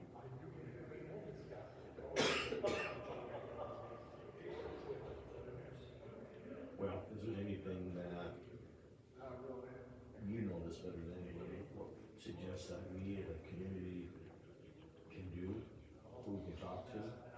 I realize there's probably nothing, they got their mindset, but you know what, we can't just get let it die.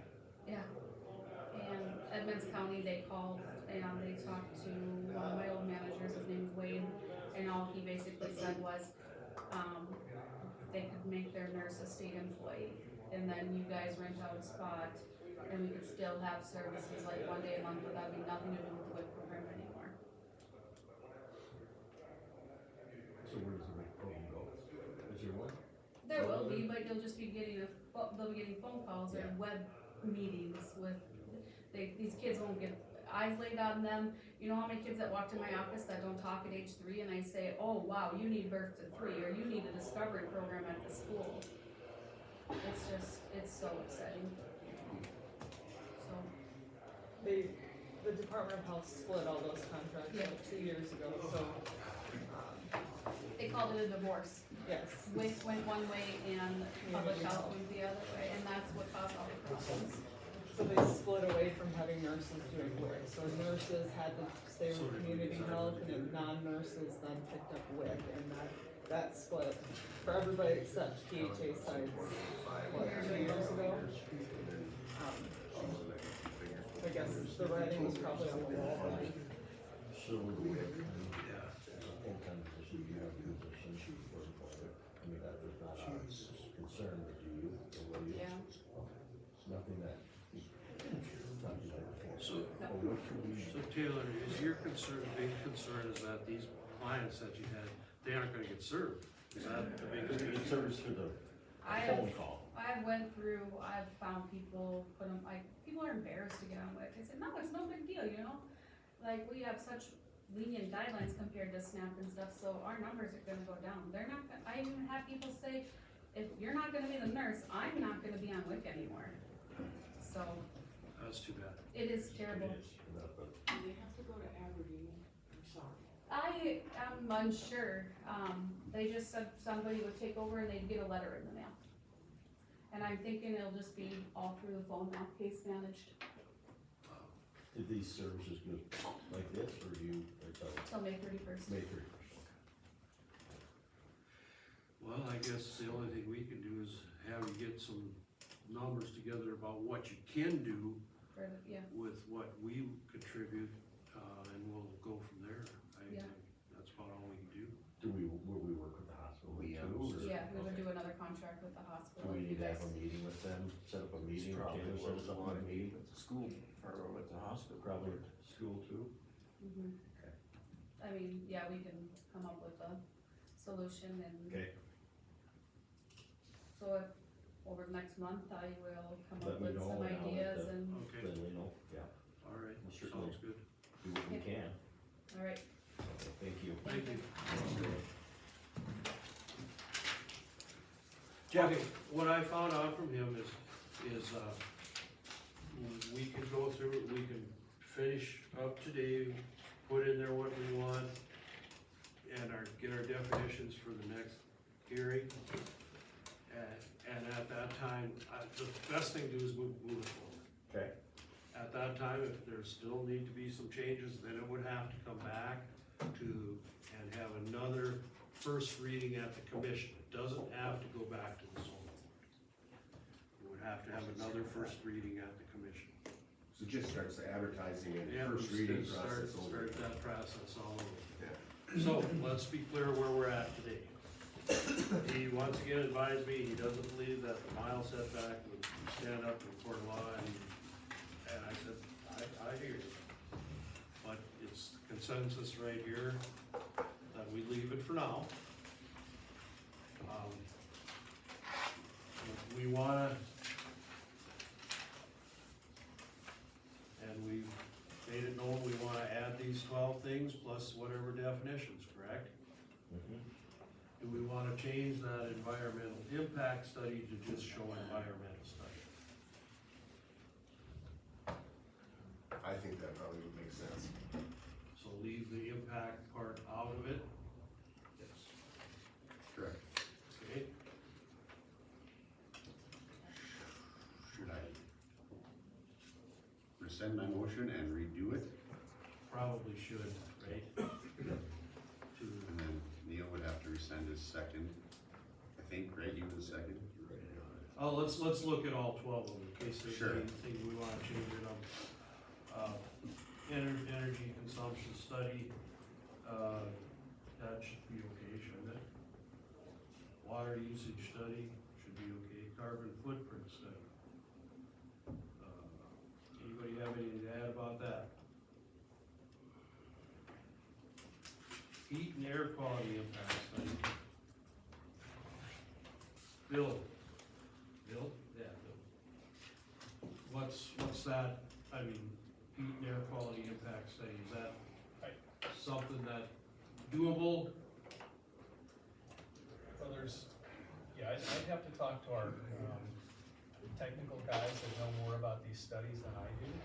But on the air quality impact, I'm not sure what heat impact study, what that, I mean, it'd be nice to have the definitions as to what these are, but, a heat impact study, I haven't heard of that. I've definitely heard of air quality impact study, and that one's okay. Okay. I'm guessing, you know, you're gonna be putting off a lot of heat, the fans are gonna be spewing it out, I'm guessing. Is that gonna affect the surrounding area? There should be a way to calculate that. Okay, all right, well, let's keep that in there. Noise impact study, we know, we've been talking about that. Economic impact study, that's, public health and safety study. EMF, what's that? That's, what is that? Electromagnetic. Electromagnetic. Yeah, what's that? What is the F for electromagnetic Field? field? Field, Yeah.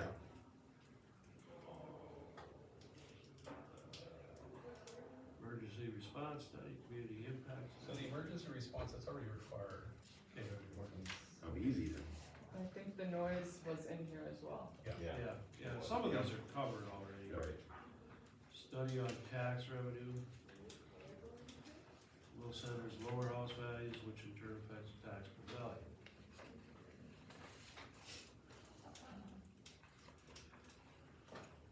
Okay, good, guys?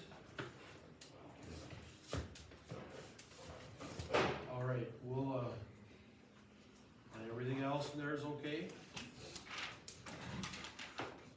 Except what we took out? That one section? Well, it's my understanding that HL2 was not supposed to be taken out, Jeff, from our Right, first conversation. My whole, Or what? no, this, that's it. So the zoning board needs to come up with definitions. Well, did you take it out of your folder?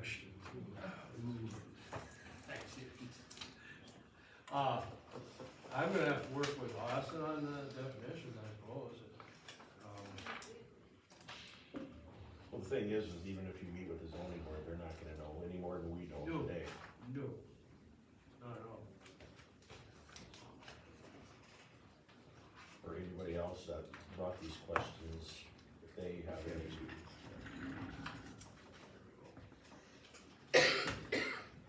Well, we've already kind of established that it's probably got flaws. Send it to the second hearing. And it's gonna come back to us to get It's leads up to second hearing. Start all. we have to already table it all together, because we need to get these defined better. So, let's table it or move on, and I'd say That's where we're we're at. on now is procedure. Okay. is What he suggested, so, procedure. just leave the motion as is. Okay. It's gonna be redundant, whether. No. Let's take that part out. If we wanna take study out, let's take that out now. The impact. And there's a possibility we get these put in here with the definitions. Okay. And it's possible we can move on at that time, but if we don't do that now, we know we are. So make the motion the right way. Should we send the motion for the 12 questions? And Neil seconded it. I'll rescind my motion for the 12 questions at this time. Okay, we rescind, we have a, Neil, you have a second to rescind motion? Okay, we rescind that motion with all 12 suggested studies. All in favor say aye. Aye. All opposed, motion carried. So then we were asking for a motion to include these in there, but without the impact. This number one, Just take out impact, scratch impact, yeah, that's right. Correct. okay? All right, Get that motion out. I'm gonna make the motion to add those 12 questions, changing the wording of the one question. number one to environmental study. Yeah, remove the word impact. All right. We have a motion on the floor, we have a second. I'll second. We have a second by Sid. Any other discussion? Everything's clear. All in favor, say aye. Aye. All opposed? Motion carried, okay. All right, I move to, send this to the second hearing of the county commissioners with the changes made. I'll second. okay. And everybody's clear on what changes we made. And I'll work with Austin to get the definitions and this included in the section. Okay. Any other questions, Neil? Are you sure Austin, per his email, is gonna be? I don't know, Yeah. we'll find out. All right, We'll find out, I'll help you too if we need to figure it out. yeah. Okay, we have a motion by Jeff, we have a second by Mike. I'm gonna call for a roll call vote. Mike? Yes. Jeff? Yes. Neil? Yes. I mean Sid? Yes. No? No. Motion carried.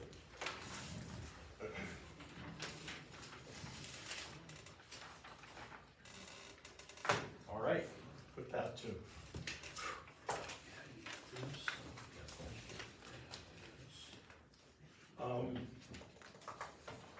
Lindley, correct me if I'm wrong, we have the claims and that's it? And the annual report, And how long is however long, that? To you, not long. up to you.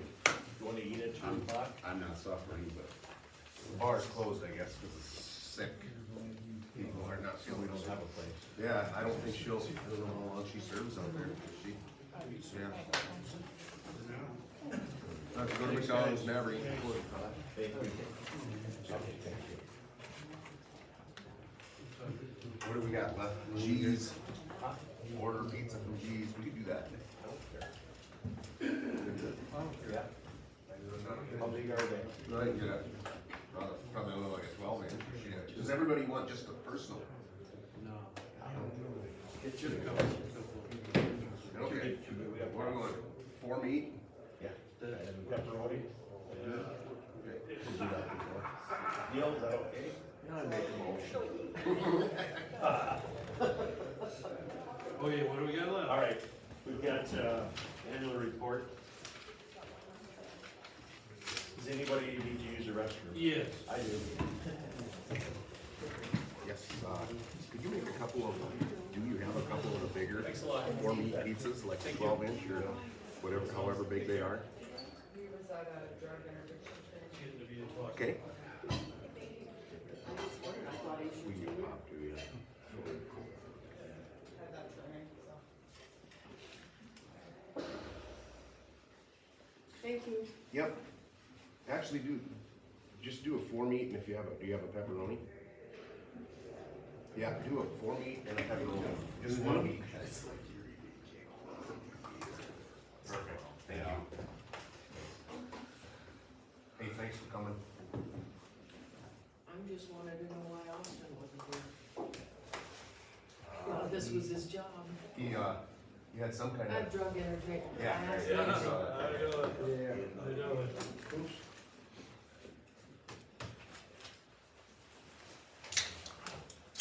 Where'd you find that? Oh, yeah. There's a fridge over in the Yeah. middle. There's a, I forgot about it. there's a little fucking $4. Down this way, down the hall. The middle office at the end of the hall. Thanks. Want me to have it? Taco Crunch, I haven't heard of those. 2 mornings now. Yesterday morning, yesterday morning. They have heifers, you know, we got the cameras on them. Yeah. I check them when I get up to the bathroom, stuff, Casey's watching, see,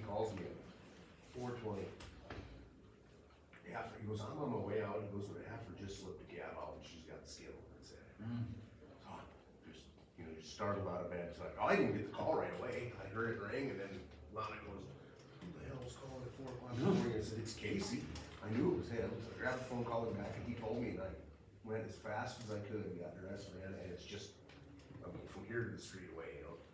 And that little son of a bitch was already doing his death kick. Oh, he was, and Casey said there's no way it was 2 minutes that it took me to get from the house out there. And, got him going, it was fine. This morning at 6, the exact same thing. And then this one, I damn near, I didn't think he was gonna make it. And Casey watched him slip out with the skin over their head. And called me, and I run out there this morning, at least I was awake. But why, we can't figure out what the heck the deal is. Yeah, it's just dumb luck. Yeah. But It's if you pretty didn't have disturbing. cameras, they're dead. Yeah, for sure. Yeah. That was probably our biggest death toll last year with the sheep, is just sacking heads. Shit. I always wondered just how many of the cabs are really dumb or really slow. Yeah. Work right to the very end, Yeah. and they come around, you know? Wow. Who wants to? Lance and Cassandra had a baby girl this morning. So, All right. Yeah. Did, when you got married to her, did she have children? No. Okay, cause I seen wedding picture with kids in it, and I didn't know, you know, was there like Yeah, the niece and nieces and nephew. nephews, okay. Yeah. I didn't know, I didn't wanna ask. Yeah. So Lance does have it in him. Oh, yeah. That or the Swan Band before they quit. I don't know, that's the whole crew right there. Yeah, I seen a beautiful picture. And I guess I didn't know you were, Wow. until about a year ago, I didn't know you were, Jason, well, Jason was Oh, the yeah. sister to, you know, Yeah. or brother to your wife, Yeah. so, yeah. You guys got a big fireman's thing Saturday night here. Yeah, Lance and Casey were really involved in that too. I That's- never, It's a big deal. years ago, we donated stuff, I haven't been there. Yeah, they usually do really well, really helps them out. I think this year in Eureka, I think they made $28,000 on the steak fry. Saturday. And it's just that they get so many people that buy tickets for the guns and stuff, I could care less, but. And we do donation and buy the tickets and. You know, $25 is peanuts for all the stuff you wanna eat. Eureka got a bunch of young guys, and you're saying, All, the whole thing. I Other did than some one or for two, and they're all coffee, certified, they so- just had a fundraiser So let me know for if you do, bumper it's gear. not a big deal, That's how but it is it's here under too. your name. Oh, young That's guys great. in there. It is. Our ambulance, Yeah, that's hard though. it's a tough one. That's hard to get certified for it. Well, yeah, and I'm just EVOC, but you know, it gets to a point where you almost do everything that everybody else does. And even EVOC, you have to think, oh, it's dumb. It's dumb what they require. It's like everything. Did you pick these out, Lily? Yes. Thank you. What kind are they?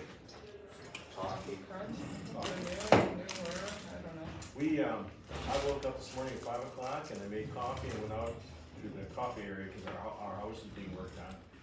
And I always put cinnamon on the bottom side, so it's cinnamon coffee.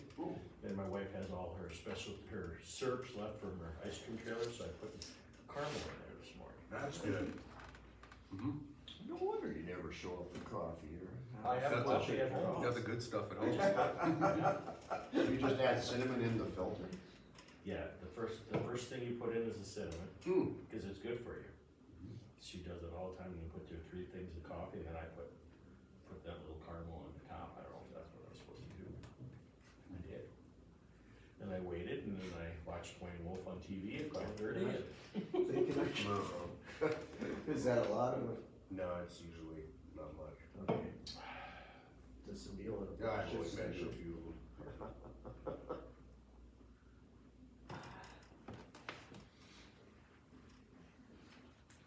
Well, I think we're very accommodating to the hearing, to everybody. Everybody gets a chance to, you know. I like to just go slow with things. Yeah. Just too much of this order. It is. Yeah. One was missing a. I think I have. You got got it? it? Hey, Lisa doesn't have it licked off. With that. Maybe I should walk out and get the wood parts. That's the back of my truck. Yeah, Neil and I said, he's got door hole in the back seat, in case we have to eat lunch, we can lock the doors. Oh, okay. All right. Lindley, you wanna do the end of the report? Well, We have tabs in here? 7. Yes. 7, bingo, number 7. I sent you the full annual report. I only printed a few exhibits, but if you have questions on any of the rest, I Okay. can go through all of it or. You know, I'm going to say that, well, I'm gonna speak for myself, there's a lot of things I don't understand numbers, and maybe speaking for everybody. So I would say just go over the high, Okay. what you feel is important. And I encourage anybody that's new, even myself, to come in here some afternoon and, I'm not good at the budget. one of those you always rely on. Try to figure it out. I don't know, maybe that's terrible. Sorry about that. Hey, I've been here a long time, I struggle with it. Sorry. You just have to trust this. I know. We're lucky. That's like in city or school or county, you gotta trust the person that. Definitely. And when the DLA audits, they audit off of the annual report for the year ending in the 2 years that they're auditing. Okay. So when they present, any recommendations, or if they would have a fund balance that would need to be changed, they are basing off of my reporting on the annual report. So they basically compile the annual report again and look through all of the, software systems, but they're going off of what I report. So if I report it inaccurately, then that would be a misstatement or a written recommendation that they would have. So it could be right in the software system, but if I put it wrong on the annual report, then that would be a ding in the audit. Okay, before you get started, I'm gonna just let the board know that I get really confused when she talks about cash and budget. Because there's a big difference, right? Yes, you, Because a lot of times she'll say, well, Glenn's got so much left in his budget, but he only has so much cash. And that's where I kinda Disconnect. if you just think about it like yourself, I mean, a budget's a plan. So I can present myself with $1 million a year plan, but if I only have $1,000 in the bank, then my plan has got to change. I can't continue with my plan if I don't have the cash to support the plan. So if you think of it, But let me, and I could be wrong, but when we approve the budget, isn't that all planned Yes. to have the cash for that budget? yes, it's based on the revenue budget, which is also a plan. So if the revenue It doesn't is, fill up, yes, if the revenue plan isn't on plan, I guess. If we're not on track one way or we're off, county revenue is also cyclical, so we don't always have the cash all the time, just like Yeah. you do at home. let's If say you- our budget's if you $5 million, didn't- it's yes. not, we don't have $5 million Yes, right if you now. haven't done It's the relying on job, the revenue. Right. yes. Yeah, So okay. you have to, there's a lot of moving parts, so yes, the budget is always based on the plan for cash, but there's also, it's just a plan, it doesn't always work out to where you can implement the plan at any time throughout the year. Okay, let me ask you another question. So we have CDs in the bank, correct? Yes, And I offhand, I don't know what they are, a couple million here, a couple million there, right? yes, at the end of 2024, it was, the total investment amount, which would be all those CDs, was $1,190,552.03. Was the total investment Okay, for CDs, that's what's in CDs. yes. Is that dollar amount included in our budget? that dollar amount is included in the cash as a whole. So if you look at exhibit 3, you'll What page are see, you on? I think it's a third. exhibit 3 is on page 3 Okay. at the bottom. Okay. There you go.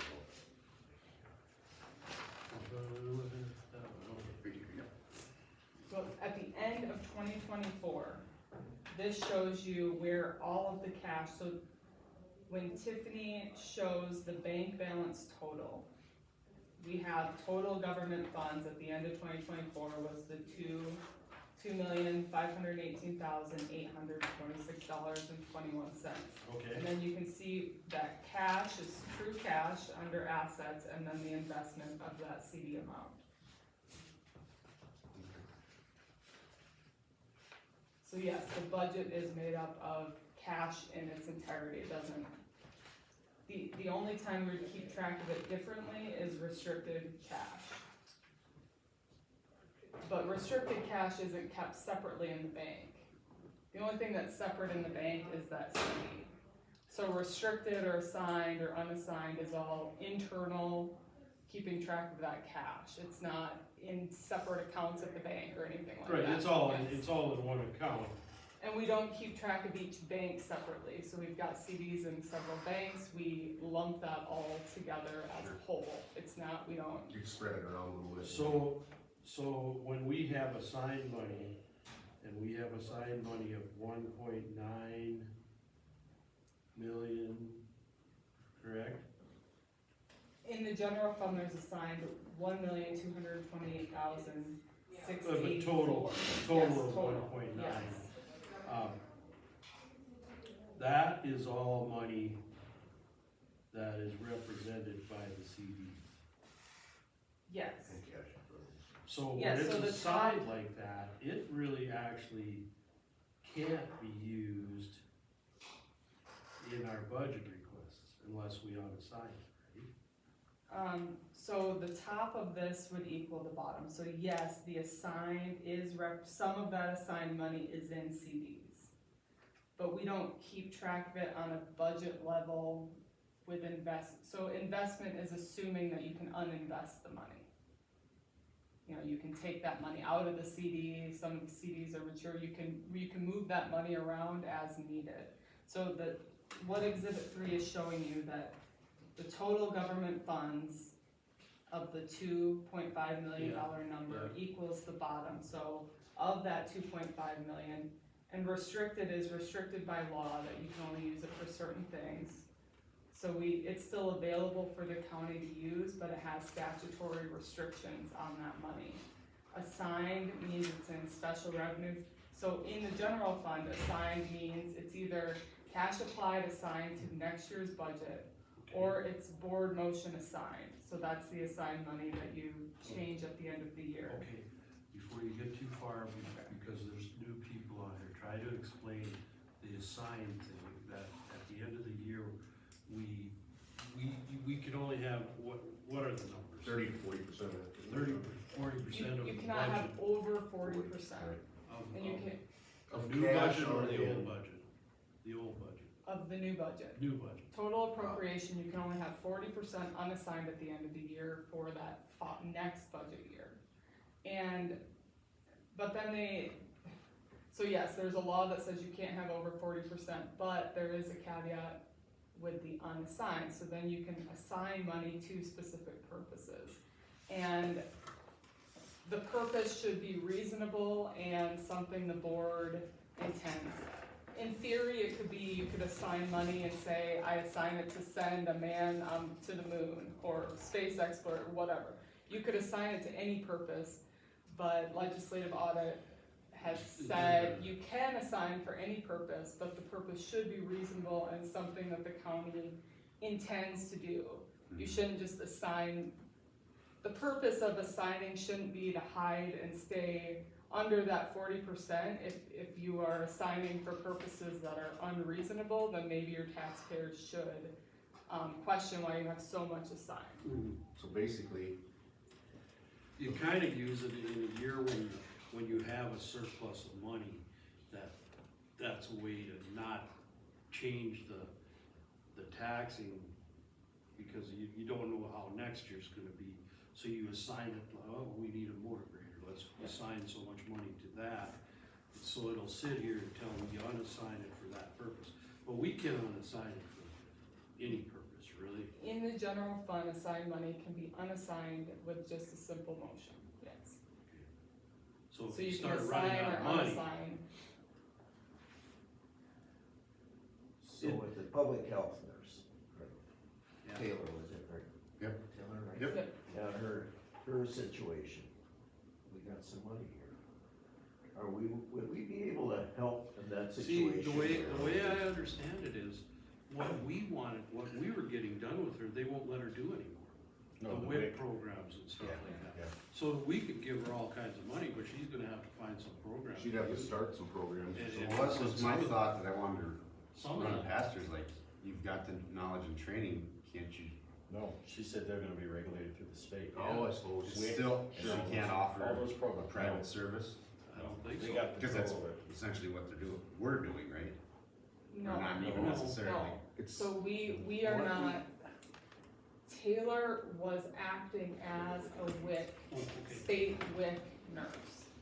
So the state, we were paying Eureka Hospital, Here, you each pay. and the Department of Health was paying Eureka Hospital for those services. Sure.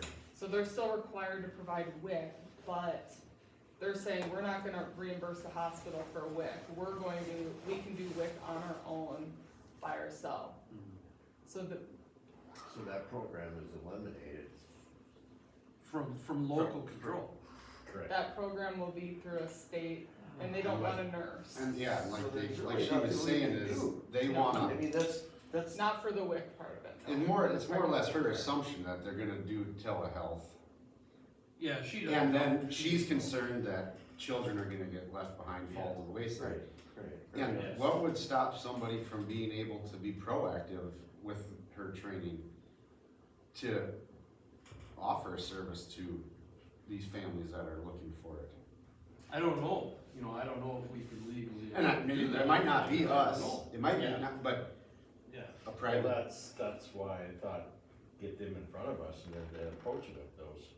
Say, this is just gonna go to hell, Yeah. basically, that's what's gonna happen, yeah.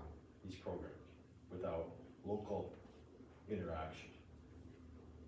Someone calling on a phone or, well, that's not. Yeah. I mean, we need to get some action here, I don't know if that involves legislators or what, I don't know what it involves, but this is serious. Yeah. You don't remodel a house over the phone, do you? You go look and see how crooked the walls are first. I've done it both ways. So, we're talking about the budget here. So, Yeah. my conclusion is, you need to trust her. Yes. Because Yeah. I've been on her 20 years, and there's still things that. I'm not. I've got an overall concept of it all, but. Yeah. it- And it is what it is, Jeff, it's my just like question- city. Yeah, Jeff, my question to you is, Sid, all the years you were on, did you ever think about taking some money out of a CD to go buy a trailer, or did you just wait for the budget? that, I can't say that I ever made a motion to take money out of a CD to buy anything, because there was always enough cash to do it. We'll make it work. But I get lost somewhere. Just for an instance, there was a time, and it was when, I don't know if it was still Steve or if it was, who was before you? Jen, Jen. I don't know which one it was, but all of a sudden, it was like, we didn't have enough money. I mean, it was like we were damn near broke, it was towards the end of the year. And it was a shock to me, because, you get your reports and everything, and at the end of the meeting, it was like, well, looks like there's money there, looks like we have money in CDs. Well, then after the meeting, I went over and I talked to Donna, she was the treasurer at the time, I said, well, what's going on here, well, we're out of cash. Well, there's CDs in there, well, we don't wanna touch those, but we had the money. And then all of a sudden, everything was rosy again, we had enough money. So you have to trust the people in charge. and they have to know what they're doing. Looking back, I'm not so sure Steve Sir didn't know what he was doing all the time. Stubborn mule. Yeah, I think Jenny had a pretty good grasp of it. But I have nothing but the utmost confidence in you. I really, I don't wanna lose you, Absolutely. because if you go, but what I'm saying is, it's not a simple thing, these budgets. Sure. When you go to these convention things, if there's a budget meeting, go to it. I went to one and there's a lot of stuff I learned, I didn't retain it all, but at the time I thought, yeah. But it's good to kind of see, and usually it's the state auditor that runs them, so it's a little boring and dull, but I mean, you kind of get the grasp of how the county budgets work, and it's not a balanced budget. It's not, because you're taking cash from last year, filling the hole, and hoping you have enough revenue coming in. It's never a balanced budget. So then you'll see in, okay, so any questions on exhibit 3 then? Just straight cash, okay. So exhibit 4, That's the next page? yeah, starts on page 5. Okay, so I guess exhibit 3 is just the general fund and road and bridge, and then the combining exhibit 3 shows you all the smaller special revenue funds split out. Oh, okay. So you can see each of the. It's on the back side of Yeah. exhibit 3. Yep. Is that correct? Yep. 911, emergency, rescue use. Yes, and all of those, every special revenue fund, just like road and bridge, is either restricted cash or assigned cash. So it's in a special revenue fund because that money has a special purpose. Okay. Which is the only reason why you would create the special revenue fund, is for a specific purpose. So the money is either restricted for that purpose or assigned for that purpose. And like in 911, occasionally you can have 2 flavors of money, is what they call it, within the same fund. So some is restricted, some is assigned. And restricted, like in 911, restricted means that we took in more restricted revenue than we paid out. And for 911, that was a timing issue with the end of the year. That's just how that worked, why we had $8 left over in there.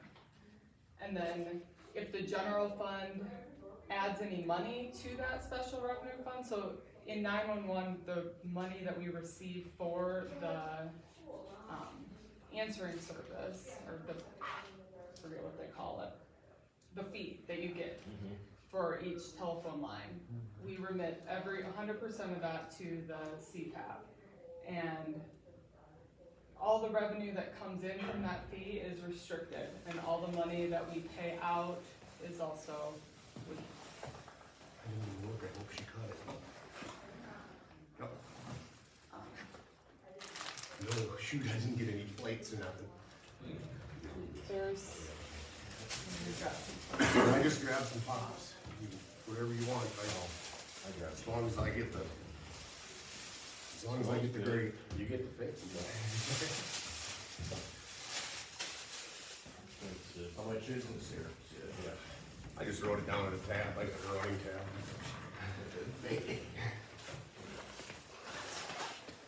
There you go, thank you.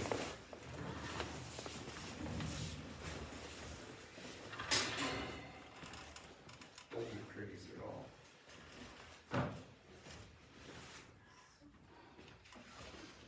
Alright. $10 now? Oh yeah, that's way more than you do.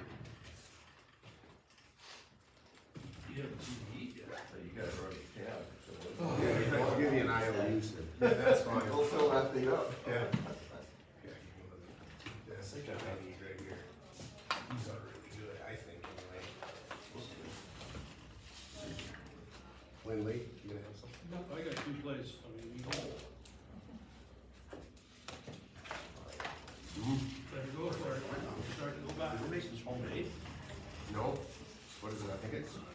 fun stuff.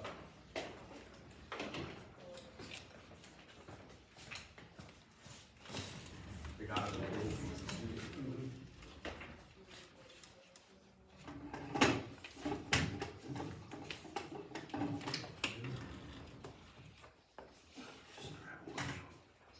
Need a Coke or something?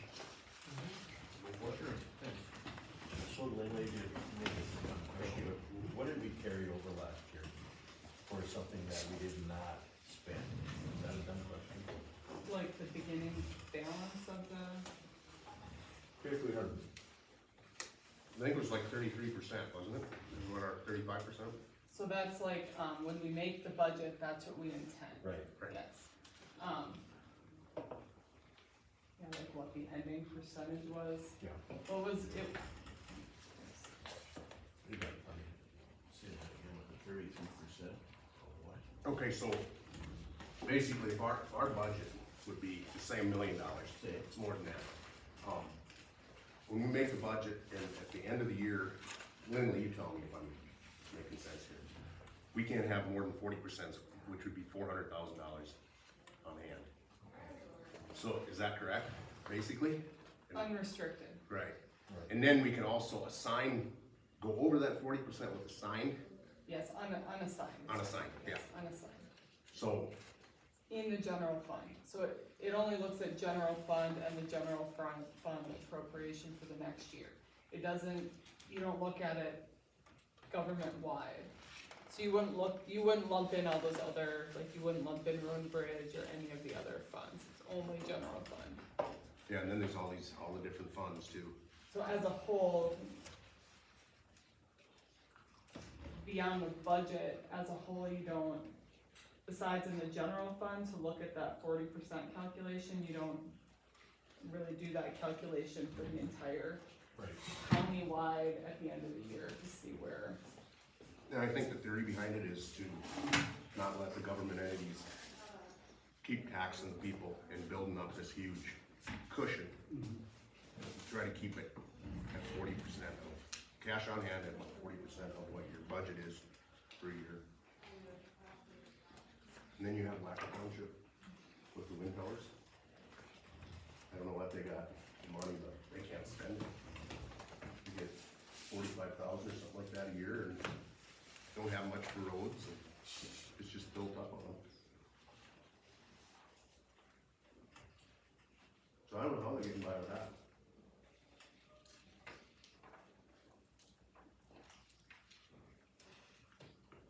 I do know that we do a lot in this county for a little bit of money. You know, our budget, what is the total thing, around 5 million? 4.5, I thought. Something like that. Think about it, there's farms that have bigger budgets than that.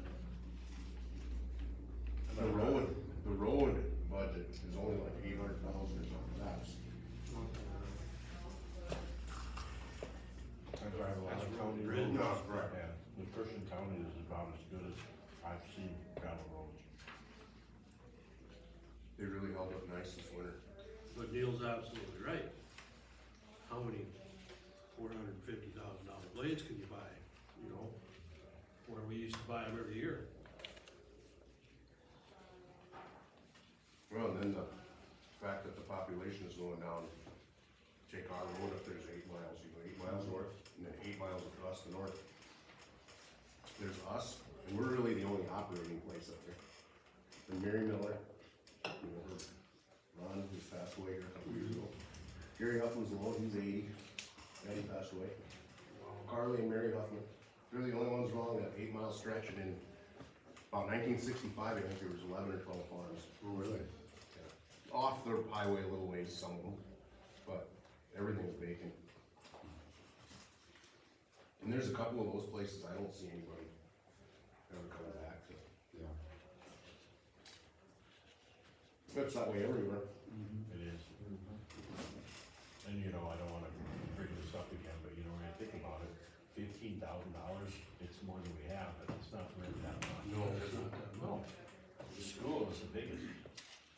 They get What did they get, 75, 78%? 68, 60 something, I don't know. What is it? 60, 70% of it. It varies. Yeah. Last time I looked, it was like 27, but that was 2 years ago.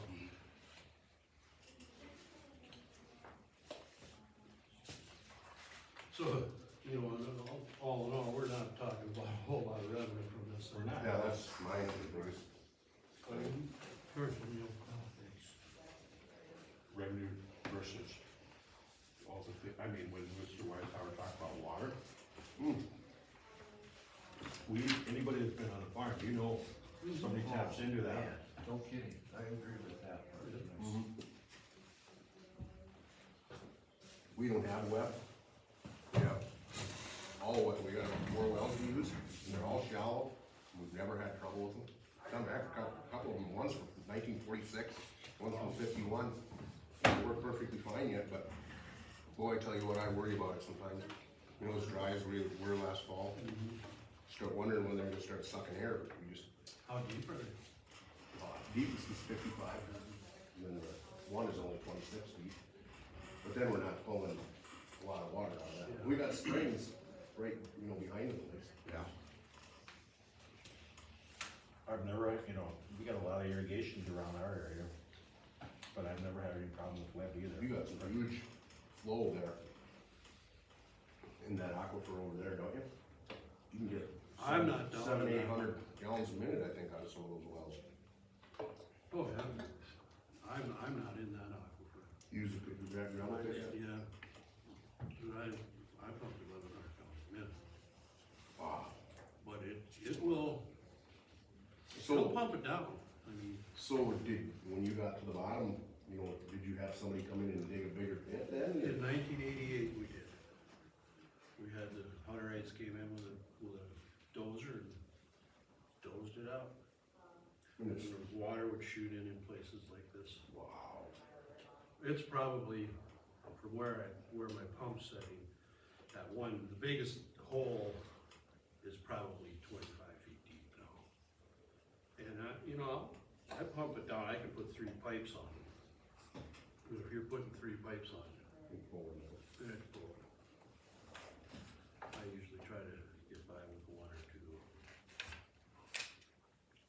But back in '88, we pump it from like 7 o'clock at night till 11 in the morning, and it would run out. And then by 7 o'clock, you could pump it again. Well, if you go to the east of that pond, you look towards my house, that water's only 10, 15 feet deep. That's how we are. Or, you know, if I dig down in my yard 15 feet, you get water. Yeah. And everybody around had trouble getting water. Every neighbor to the west. They were just a blessing when they got web in. You know, and ours is too shallow that when we had a lot of cattle, it was contaminated. Right. Cause that pit is actually my water tank.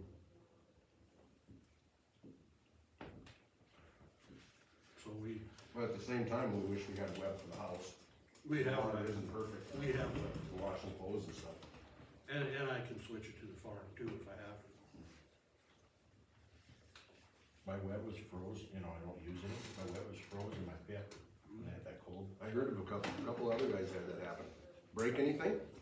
No, because JNR asked me, would you put a light down? I go, if I put a light down there, it opens up, and I'm not there. I said, just come on thought, and then see if you had any problems, and fix it right away. There wasn't. Hopefully, Johnny wasn't out there, but, so I had a trickling now in the lodge area, I had a trickling. I should have had a trickling before. I didn't think there was a problem. It froze. I don't know. Nothing froze when I was gone, so. We had sewer trees up in the house. We just, septic tank just dumps over there. And it built up ice and it was that cold. Finally backed up. Couldn't get it away. All right, Lindley, sorry, we're eating and you don't get to eat. She can, but she's more disciplined. Yeah, we're not forcing her, we're good to her head.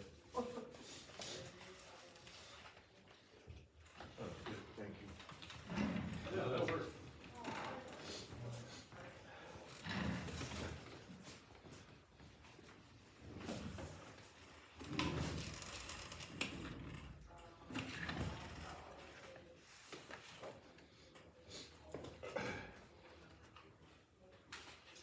approving the 24 budget, correct?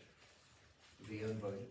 The annual report, no, we don't have to approve it, I guess it is, I mean, it's exactly what happened in 2024, so there's nothing to approve or. So when does the 25? 25 budget was approved in September of 24, so starting in like May or June, we'll start working on the 26 budget, and that needs to be completed by September. Each department will kind of put in a request for their yearly budget. So is that on the website, The, the budget? for 25? yes, yes. I can resend it out too.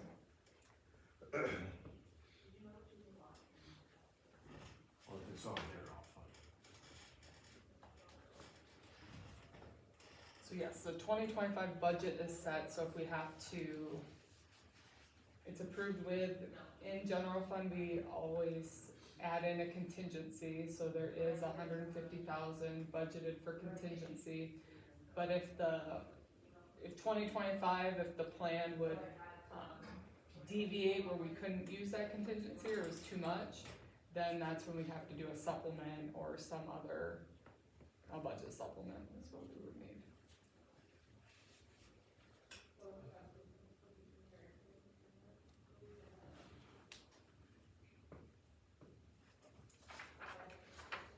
So the combining exhibit 4 shows you what all of those governmental funds, that's on page 8 and 9, that shows you what all of those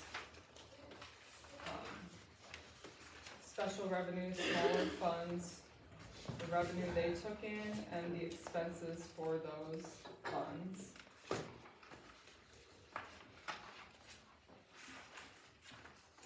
Just a few highlights.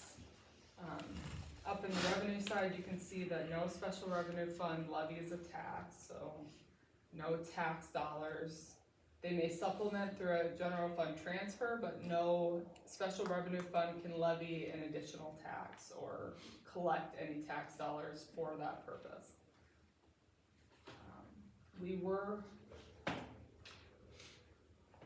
The revenue lines on 342.1 is for the law enforcement, that's the contribution that both of the cities give for the joint law, both Eureka and Leola. 295, the revenue on line 335.99 is the state allocation for that rural infrastructure, access infrastructure program. 2025 is the last year that program is funded. Which one is it? Oh, 335. 29,000. 99. Oh, yeah, okay, there we go. And that's in Fund 295, so that's 80,235, so that's the rural access. You said 25 is the last year, so that's gonna be Yep. something we won't get a reimbursement for? Yes, so Did then they do anything with that? State 911. they did not, Okay. for rural access? Yeah. There was no bills this year Oh, there to wasn't. continue any funding or anything, so, unless there would be something in 26, they could still have a bill in 26 and begin funding in July, but I would say at the end, after July of 25, when we get that last payment, that's probably the cash we have for those projects. And then beyond that, if we wanna do more structures that we don't have money for, then that would have to be a road and bridge, Okay. a county investment.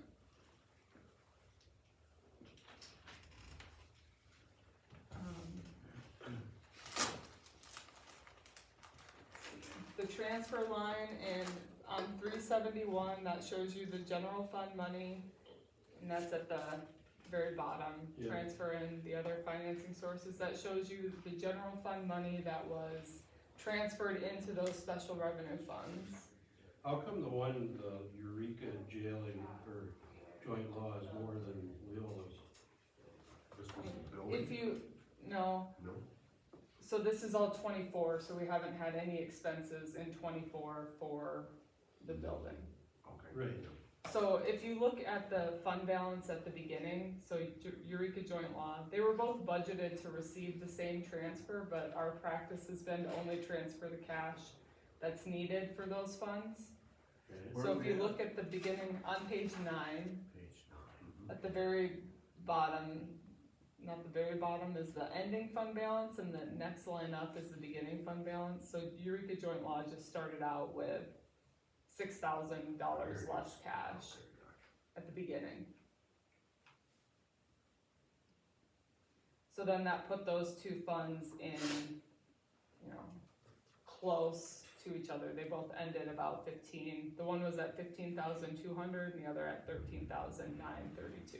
So at the end of 24, I'll assess that cash and make sure each of those funds has enough to kind of get going based on the revenue and expenses. Do we have a total amount that, we received that from Eureka, but is there a total of like 76,500, what that costs us for a sheriff, deputy sheriff? You know what I So mean? the expenses for each fund would represent one deputy sheriff and the other expenses directly for that joint law program. So that's up to Dave to kind of say, this is Eureka joint law expense, this is a Leola joint law expense. The gas for each of the officers and maintenance for the vehicle that officer drives is all billed to that. So you'll see on, the total expenditures, it's maybe a third of the way up on page 9.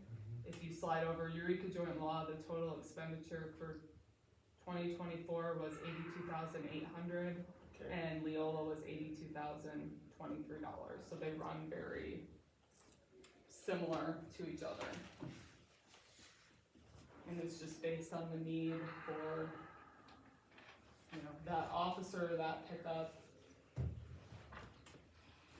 That might have had more expense, some breakdowns or something. So then at the end of the year, it's just making sure that there's enough. Because once we start 25, then there's a new budget year and a new transfer available. So if something would happen in one of these, then I would come to the next board meeting and ask to transfer cash to that special revenue fund, So at the end of the year, those two fund balances were, one was 15,233, the other was 13,232, and that's what you start with the next year, right? Yeah, so on January 1, that was the beginning balance, and then the city start contributing their allocation again, and then the expenses. And then at some point in the year, when it's needed, then we'll do a cash transfer. Do they do that at one time? Do they do it monthly, or how do they reimburse us? Leola does quarterly. They pay ahead for that quarter. Okay. Eureka was doing monthly. They've been doing monthly. Okay. They pay every month. Ideally, they'd both be quarterly. It just works nice. And you really haven't had issues with any of that? No. Keeping track of it or anything like that? Nope, No, I think it's gone really well. Where do we find the information about what kind of revenue is generated by the law enforcement department? Ticketing and stuff. In the newspaper? Yeah, you have to get that from the clerk of courts. But we don't I get guess- that revenue, do we? Oh, so we we do, get some? so We any get revenue generated comes directly to general fund, so that would be seen on,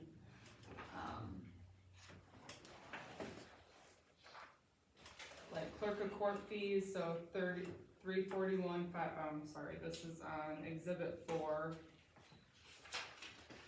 Clerk of court fees, the public safety fees. But you wouldn't see, this would only be the county's small share of the total fines. We wouldn't get the, if somebody was fined $1,000, we would maybe receive We a small portion of that. We get just a little bit, right? Yes, I would have to. The law library gets some, there's some that goes into the domestic abuse account, which we're required to either have a domestic abuse program, which we don't have, so we have a domestic abuse program through Safe Harbor, so we pass on those fees to Safe Harbor for divorces and marriages. So that's what the domestic abuse fund, or if you see marriage fees or divorce fees, it's the statutorily required fees the county gets in to provide a domestic abuse program. And our domestic abuse program is through Safe Harbor. So we don't have our own. In theory, we could create our own program, but our fees would not cover that.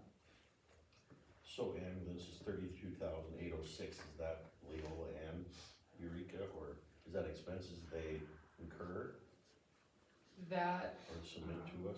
so that is, Insurance? that's on, okay, that is the total that the Page county contributed, so that is our expense for the ambulance. We receive no revenue from the ambulance. I realize that, but I mean, how do they arrive at that amount? Do they? I mean, I That's know the that- mileage per call, Yeah, so they okay. turn in trip Yeah, sheets, yeah, yeah. and the board decides, board has, the formula of how much you're willing to pay per mile and per trip. So we pay based on that, based on the trips, and then we also cover the insurance for each, ambulance and the workman's comp coverage. Has the county How ever many works donated is for 2 million? purchase of an ambulance for? the Not only in my reason? time, It'll be expensive too. yes. Think about how many employees we have there. It just boggles my mind that we get so much done with that little amount of money. I mean, I can blow through $2 million. Wasting better. Yeah. Just a joke, right? Yeah, it's just a joke. Did you have a mic on? She's watching.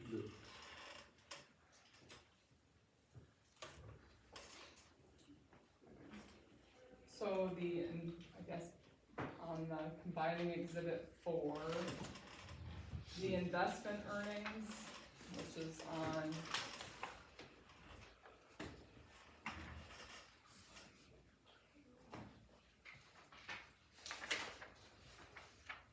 line 361, we collect all of the CD or interest investment, we collect all of that in the general fund, and at the end of the year, I allocate out to the road and bridge and 911 and the rural access infrastructure fund.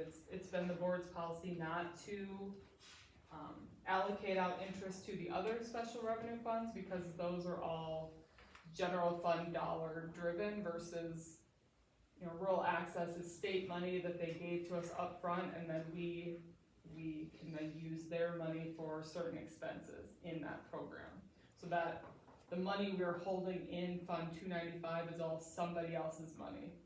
So that's why we allocate interest out to that fund, and the same goes for 911. We receive that fee from the state, and then we turn around and pay it back to the CPAP. So we're holding somebody else's money, so any investment earned on their money, we allocate back to them, or to that fund that earned the investment.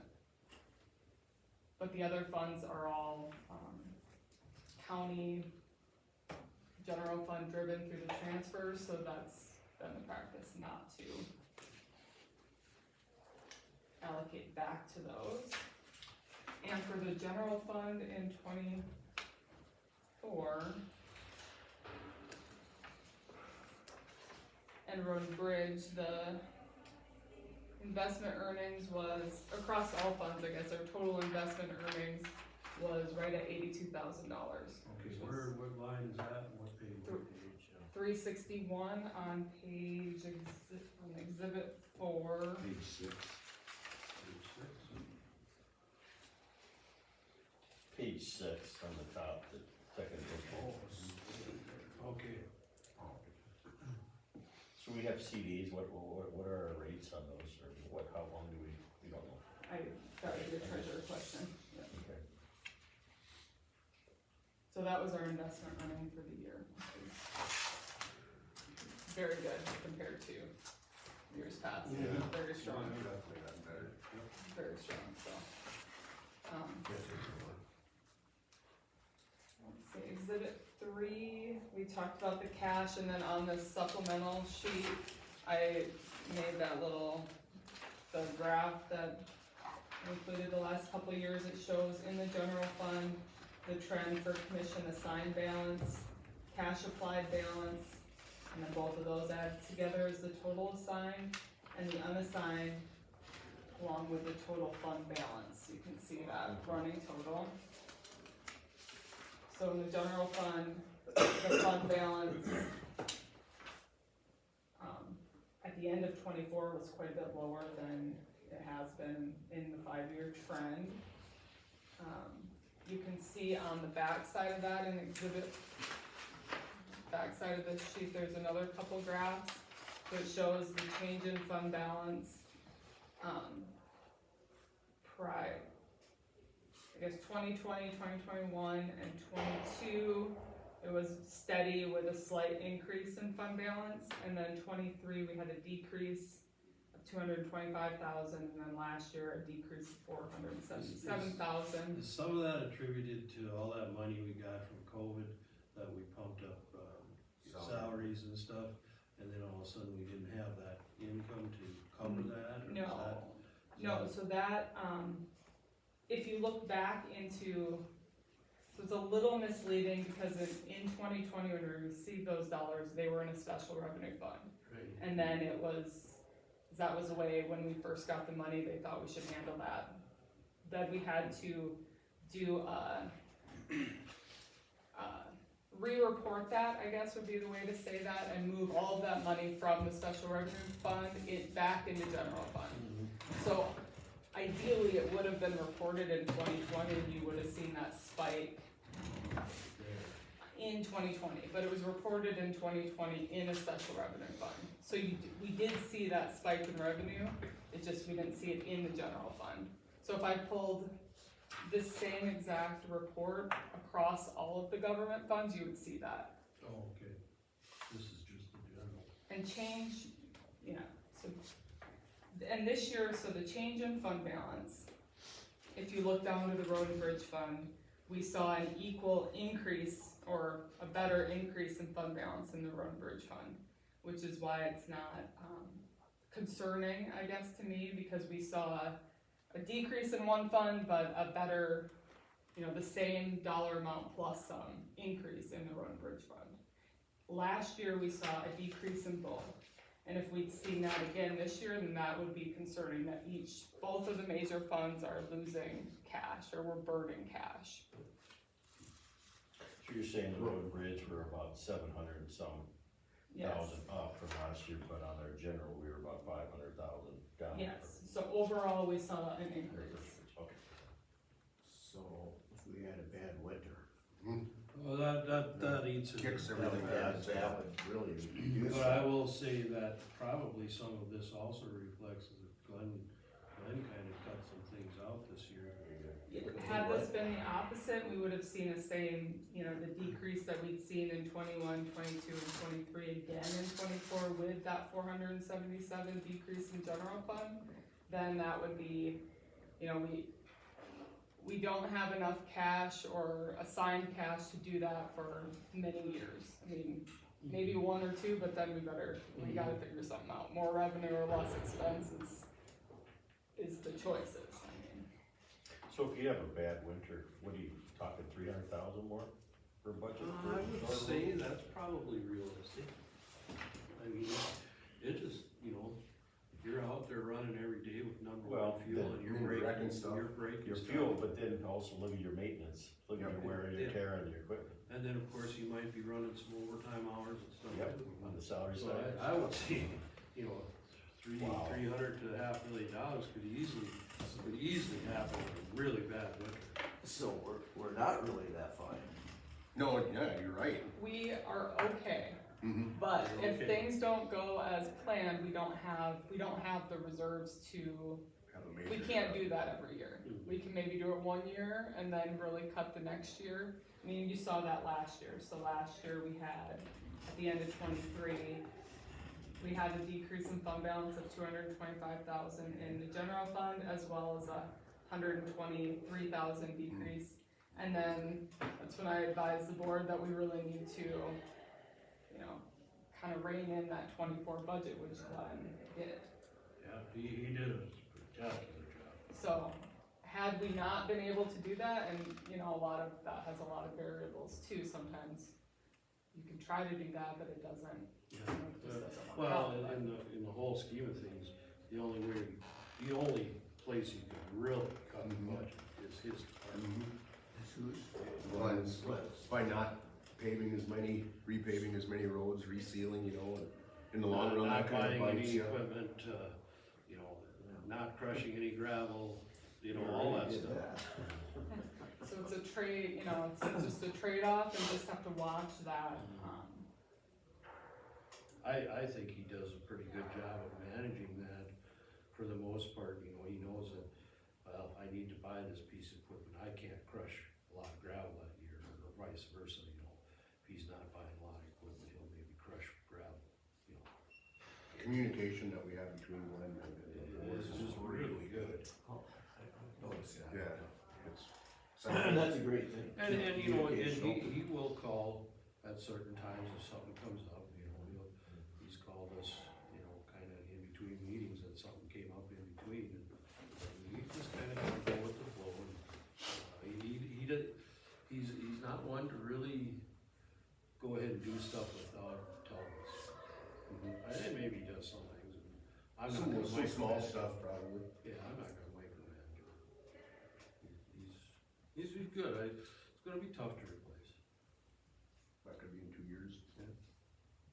Really? Is that old? Yeah, he's 61, I think, isn't he? 62? he's not a young man, he's been with the county a really long time, so one of it's the oldest employees, or the longest. over 30 or so. Yes, So yes, Oh, it's it's just okay, really as long as we clear. keep that balance when needed. Did you get those marks? Me too. We're getting closer every day. So then you'll also see on the exhibit 4.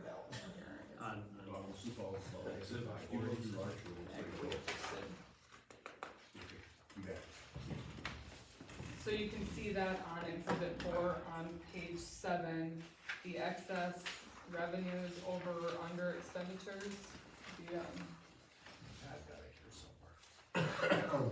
So when you look across that, it shows you that with the revenue coming into the general fund, with the expenses, that the general fund does support itself, like the general fund, this doesn't take any cash applied, it's strictly revenue and expenses. So the general fund could and does run on a truly balanced budget, if you will. The road and bridge fund relies on that transfer from the general fund. And then you can see that transfer if you go down to the other financing sources. So the $394,000 is what the general fund had in revenue over expense. And then the transfer out that was required to mostly the road and bridge fund, you see that come into play in the other financing sources. The $871,000 was total, $797,000 went to road and bridge. $74,000 to other funds, which was mainly the 2 joint law with the $30,000 each, and a few to the other funds. And that's where the 394, then you took away 871,000, and that's where the decrease of 477,000 in fund balance came from. Okay. And then you can see the corresponding increase, so road and bridge was 160,000 under, revenue was under expenses, 160,000. And then they got the 797,000 transfer in from the general fund, and a little bit of sale of surplus property, which put their ending fund balance at that $646,000 mark.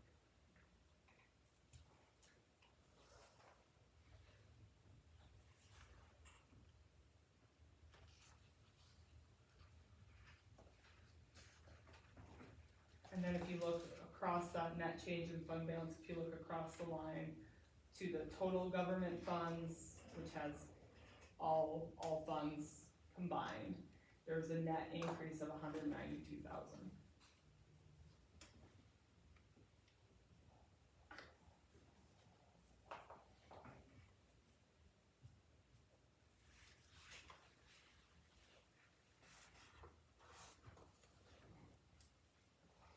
Which is, So that 2.5 minus the 2.3 is 192,000. Yeah. Yeah. Great. 192, oh, yes, the ending, Yep. yes. The beginning minus the ending, yes, would be the change, it increased 192,000 across all government funds, yes. Which is a good increase, you know, it's been lower in the past, but it's a good, I wouldn't say it's better than breaking even, but it's not, you know, it's not like we took in a ton of excess, or we have a lot of spare. It's kind of showing us that we're running at about the right rate of taxing and stuff. Yes, we had 192,000 in a year that Road and Bridge cut a lot, so he maybe gave up a lot, we did have some excess. The excess wouldn't have outweighed the cut that he made, yes, Right. in 24. So then just kind of keeping that balance of need versus fund, you know, keeping the need versus what you have on hand, and keeping that balance through the next budget year. Well, we'll see where we're at the end of this next year. And it is a little, I mean, it's hard because, like I said, in May, we have to start the 26 budget, and you're only in May, so you plan the budget for the next year, you know, without the picture of the year before, which also makes it harder, because you don't really have a good picture of what's gonna happen without. And I think the rest of you guys, you'll see that as we go along, once we get closer to the end of the year, he's gonna bring reports and say, well, you know, if cash ends up here at the end of the year, you know, we're gonna have 26% or 33 or whatever percent, you know, and it comes together. It's confusing, Planning. Right. The budget's just the plan, the annual report is what actually happened. what actually happened, exactly what happened. I'm good. Sure. Okay, Mark, good. So, let's see. Take it, Yeah, take it to Casey. yeah. Exhibit 8 and 9, Nine. which I don't know that I printed that, but I have it on the supplemental sheet, that just shows you, I guess one of the main or giant function of county government is to receive funds and then pass on to the other entities. A school isn't set up to do that, cities aren't set up to do that, so the county receives or collects their tax dollars and then apportions that out. Yeah. And the state uses us the same way, they send us money, we figure out Portion how it out. the statute says to divvy out that money, and then we do that appropriately to all the different entities, and we get a lot of different money, and it's all, no dollars are ever apportioned the same way, they're all a little bit different, they all have different rules. Oh, I think the legislature loves making rules and just saying, figure it out. So then that's another you know, that is up to the county to advocate and say, if you pass this bill, we do not have the system in place to distribute that money how you guys want it to in this bill. You know, that's another important kind of piece of making sure that the legislature understands what we can do, and so they don't pass bills that will require a bunch of new infrastructure or things that the county doesn't have in place.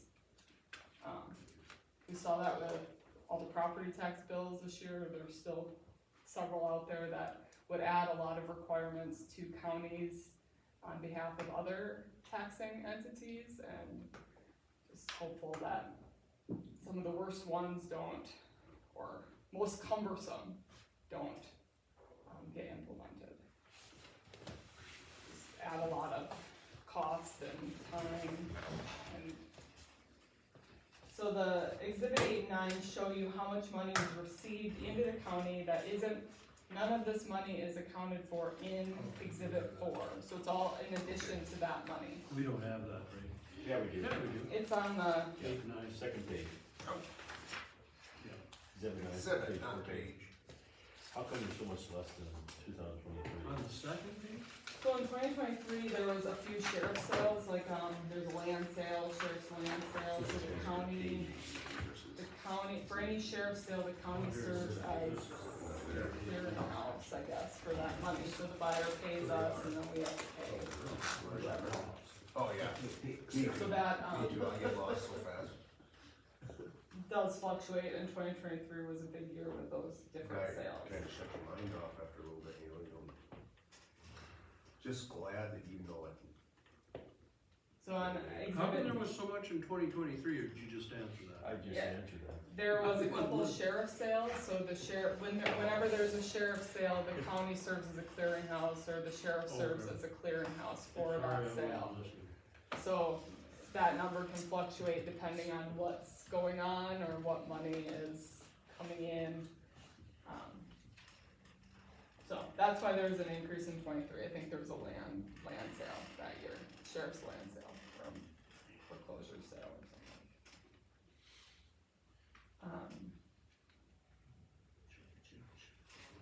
So yes, if you compare the amount of money that we brought in and dispersed, that was somebody else's money, and compare that, so this year it was $6,550,000 and change. So that's how much money that we dealt with, that was somebody else's money, and then you compare that to what we dealt with, that was our own money at 2.5, 2 million, I guess that's our ending fund balance. If I look at revenue,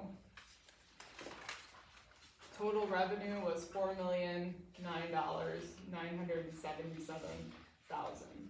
So if you compare that, we, more than So it was about 10 million altogether. 10 million together, 4 million of it was county money or county controlled Yeah. through the special revenue, and 6.5 million was completely other people's Yeah. money that comes in 1 month, and then we turn around and disperse it appropriately to whoever's money it is. So Neil, when somebody starts ragging on you about their taxes, you paid so much, you could say, well, 60-some% does not come to the county.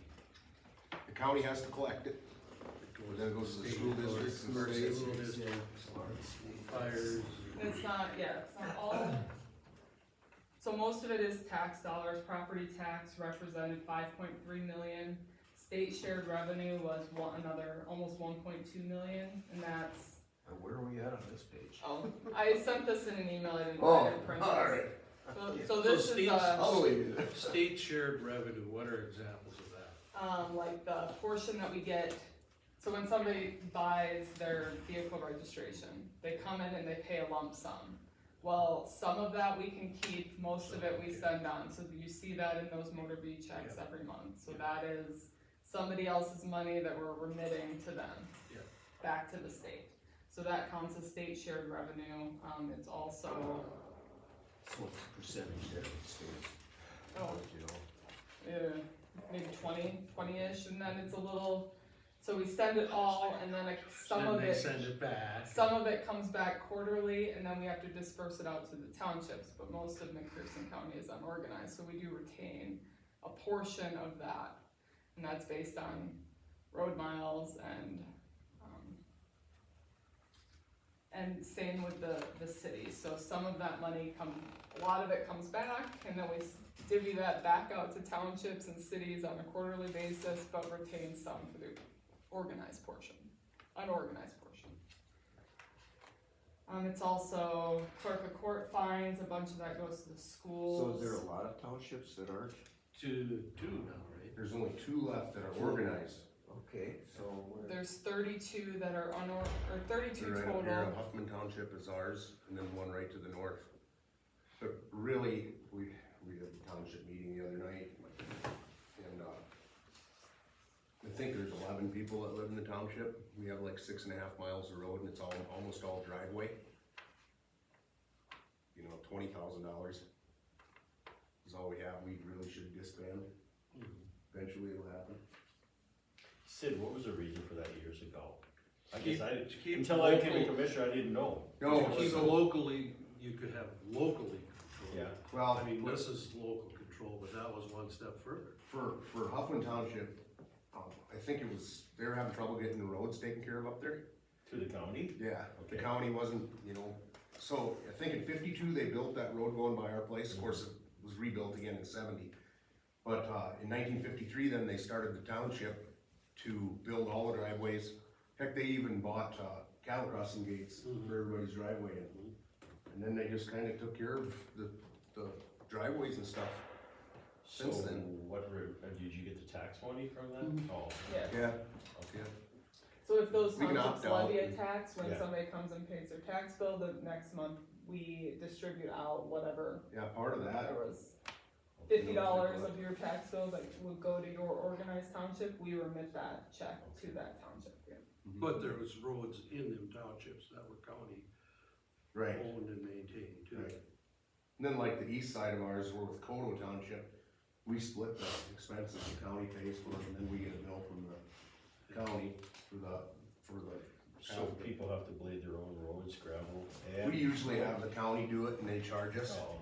or, years ago, I think there was contractors, Bruce Morrison used to do it. Like that's what Rick did. He, Yeah, he he'd go was around the a townships, that was contractor and all- bladed roads in Edmonds Yeah, County. all where over they the had place. Organized townships. So they would have the choice, they could either have the county maintain it, pay the county, or they could have a private contractor, but it's up to the township to decide. But I think there was only ever 6 townships that were organized, and just in the last 10, 15 years, 4 of them disbanded. Yeah. Wachter was just like a year ago. Yeah. And then Weber, Weber. Carl was probably about 10 years ago, or a little more maybe. Some of the wet years really, especially up in that area, really wiped them out.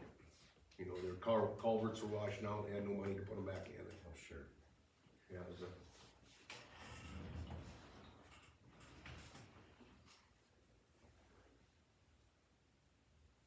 What else? Yeah, so there's, But I was treasurer until I got on the county commission, and then, so I had all the old books, and I went and looked through all that, when it was started and organized, and who all the board members were and stuff, it's pretty interesting.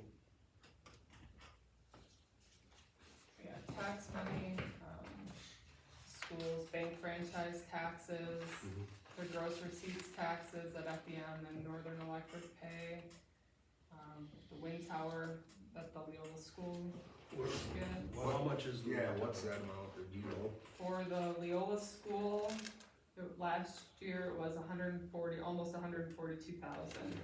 And the county's portion was,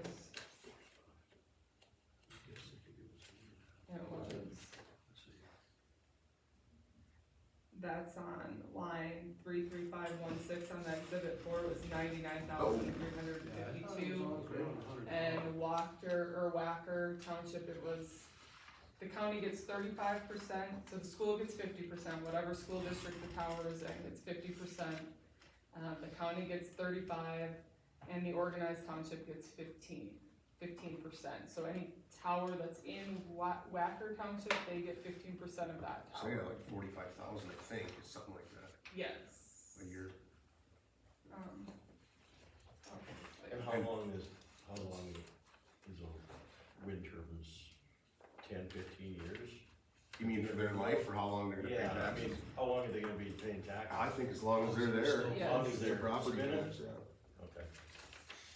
And that doesn't count as, true property tax, property tax is still collected on the land This is just on the, this is only on the tower itself, yeah. So And the the- owner of the land is still paying property tax on Right. the land, and then. And it's taxes on their building up there too, their office. Yes. Right. Yeah, and luckily that's in South Dakota side. Hey, do you wanna do a road tour? It really wouldn't hurt for these new guys to do a road tour. I've never been on one. I mean, I know pretty well every, but I'd like to go. Yeah, we should. We've never done one in my 2 years. No, we About did 4 one years. every year, We did. and it was always pretty eye-opening to see Yeah. really what our. Usually around the first of March, and I remember the one time the water was running, Oh, yeah. it was just cutting loose. Pat Loppy was getting flooded out, and Where do you end up at? back in Leola here, we kinda met at Eureka Shop all the time. Yeah, we'd, What's that, at the Legion? you guys would drive That's what it over, sounded like. you guys would drive over and we'd meet at the shop and then we'd start over there and go, we'd make a run around. We're mostly just looking at the blacktop. Right. We'd get off on some gravel. Yeah, we'd drive There's some gravel if there was something going on. Then we'd usually end up in Forbes D, Forbes for lunch and then do the east end. then do the east end. It was pretty much an all-day thing. You know, we'd get done about 3:30, 4 o'clock. Takes a while to get Oh, around. yeah, County. just driving, and it's just driving.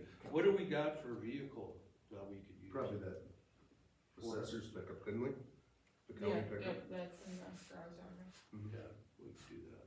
Mhm. Yeah, we should pick a date. Can we do that? Yeah, Yeah, we'll just have to make sure we go 24 hours before and say that. But I mean, can There'll we be do no- that because it wasn't on the agenda today? yes, yeah, you can set meetings. I see. Okay, let's look. So at it would count as a meeting and then whoever,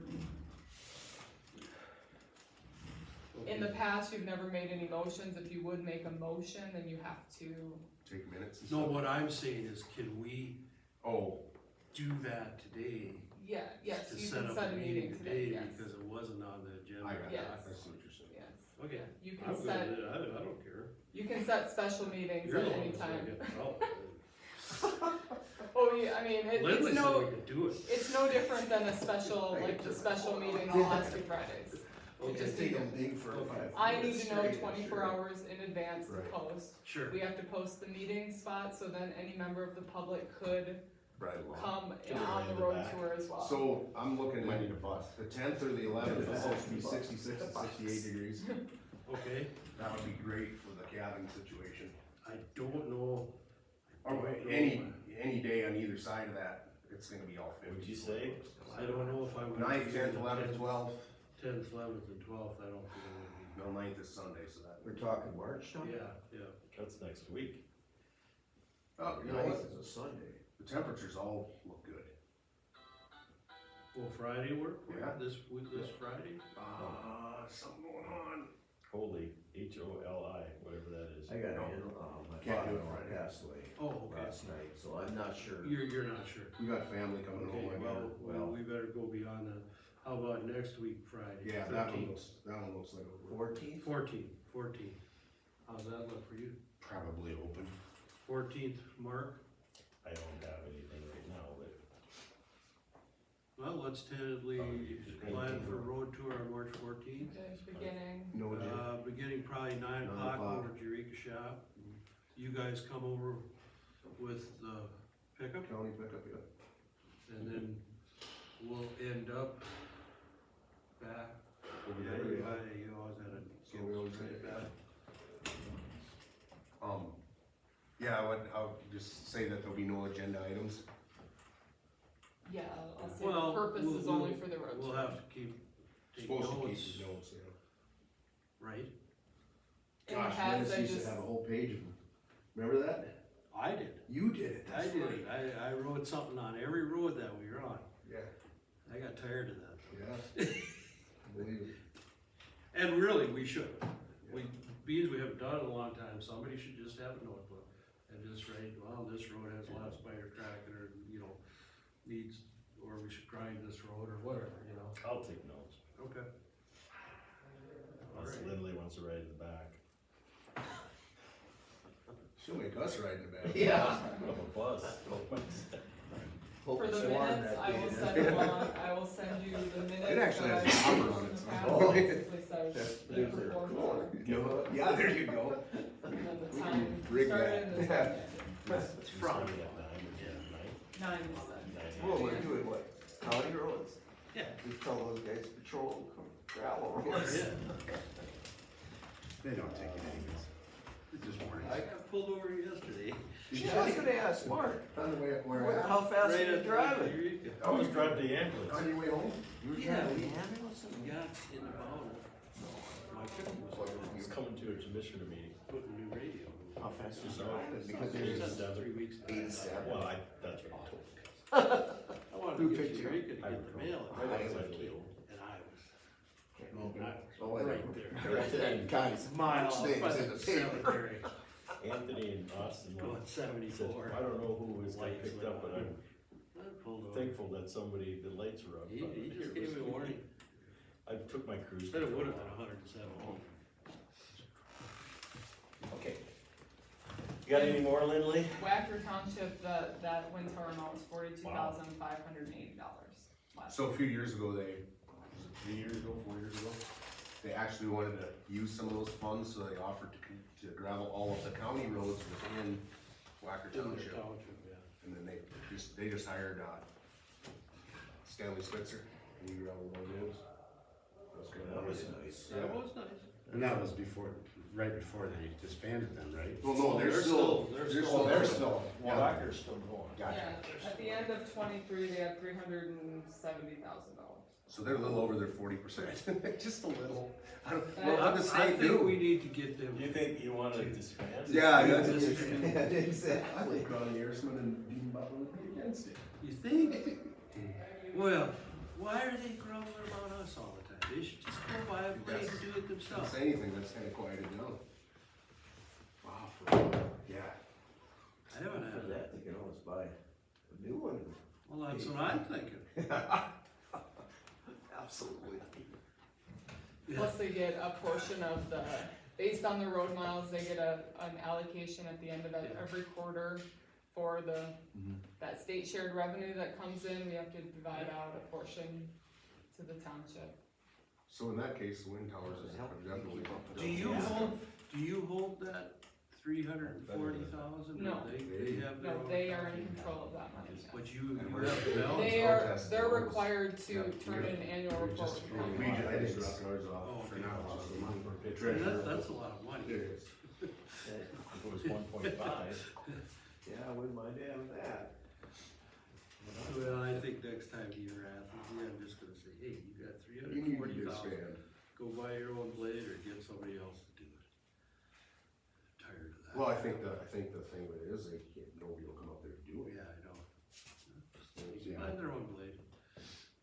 Okay, let's We'll have one to sell.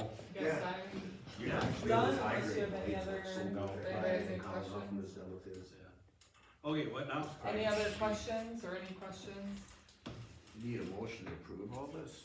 No, there's no motion, it'll be, an abbreviated annual report will be published in each paper, and then the full annual report is filed with legislative audit, and then it's also on the website. I get to the point where I don't even wanna try to understand it. So anybody, after it's published in the paper, I'll post the entire workbook on, the same thing I sent out to you guys. I'll post on the website so anybody can review it, or the full copy is in the office. Okay. Alright, thank you, Lindley. We have a copy here, and I don't know where that's, but as far as the Fall County Auditor that invited us to review the Upper Missouri Valley, was that the one that was at Mount City last time? Is that the same one? Yes, yep. And I it's attend- every quarterly, the Yeah, Upper Missouri Commission. I attended that one. Got a Blondie's lot out kid- of it, didn't you? Huh? Got a lot out of it, didn't you? Just like any ones I've attended. Fulton on Thursday the 20th at noon. I've been to them, I know. So Delmer, 11:30. Delmer and I went to, that might have just been, I think that was a jail meeting over in Mulridge one time, when I was first on, and that was pretty interesting though. Yes. They were trying to get something going on jail. I wonder what'll happen there, cause they didn't fund that.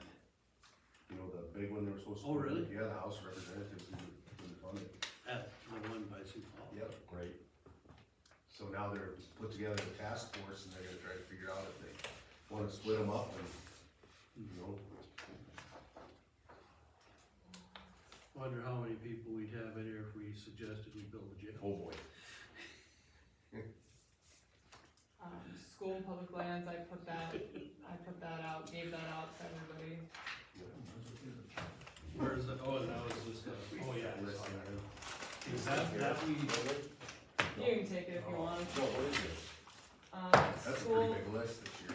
yeah, school land leases that are up for auction, so School and Public Lands runs the, they take That care has of all. nothing to do with us? No, it's nothing to do Okay. with us. Okay. Unless you wanna rent some grass. And Tiffany, I guess the only thing that does, Tiffany and I, we have to make Easy. sure that anybody, I don't have any updates. so this is the rates, minimum. Right, right.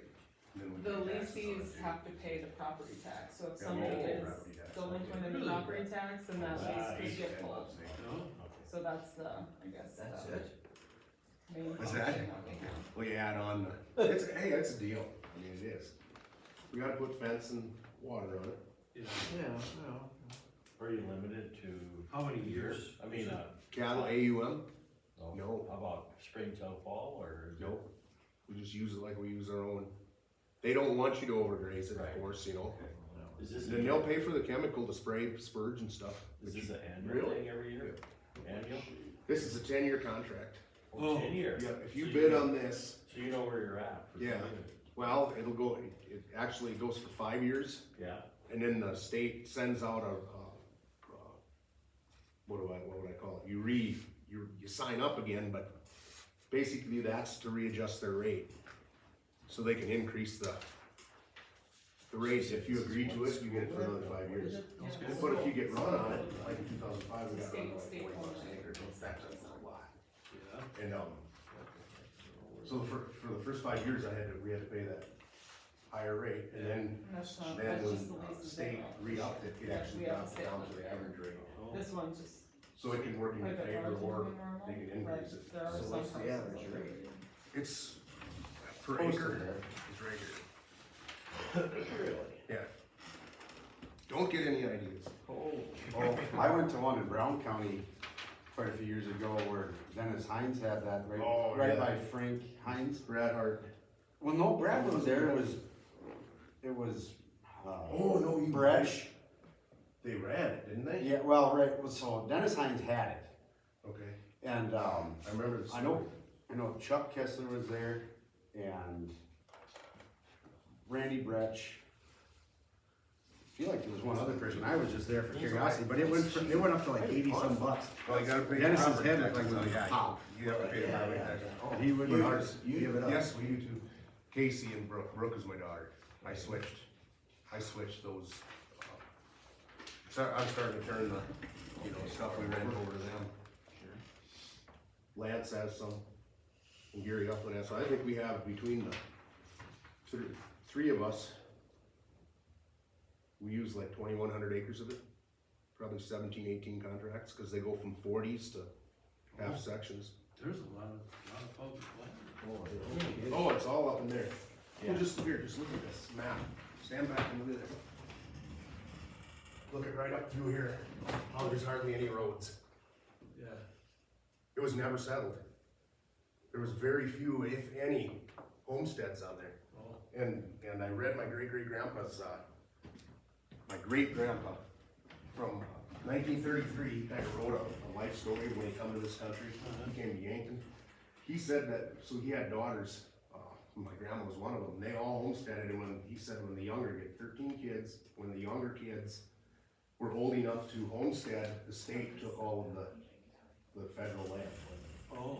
And that would be right up in there, why, I don't know, I'm guessing it was mid-teens, No, we can't do it. because my grandma homesteaded some and had it proved like in 1909. So by the time they got old enough, they couldn't do it? Right, the state took the rest of the federal. Oh.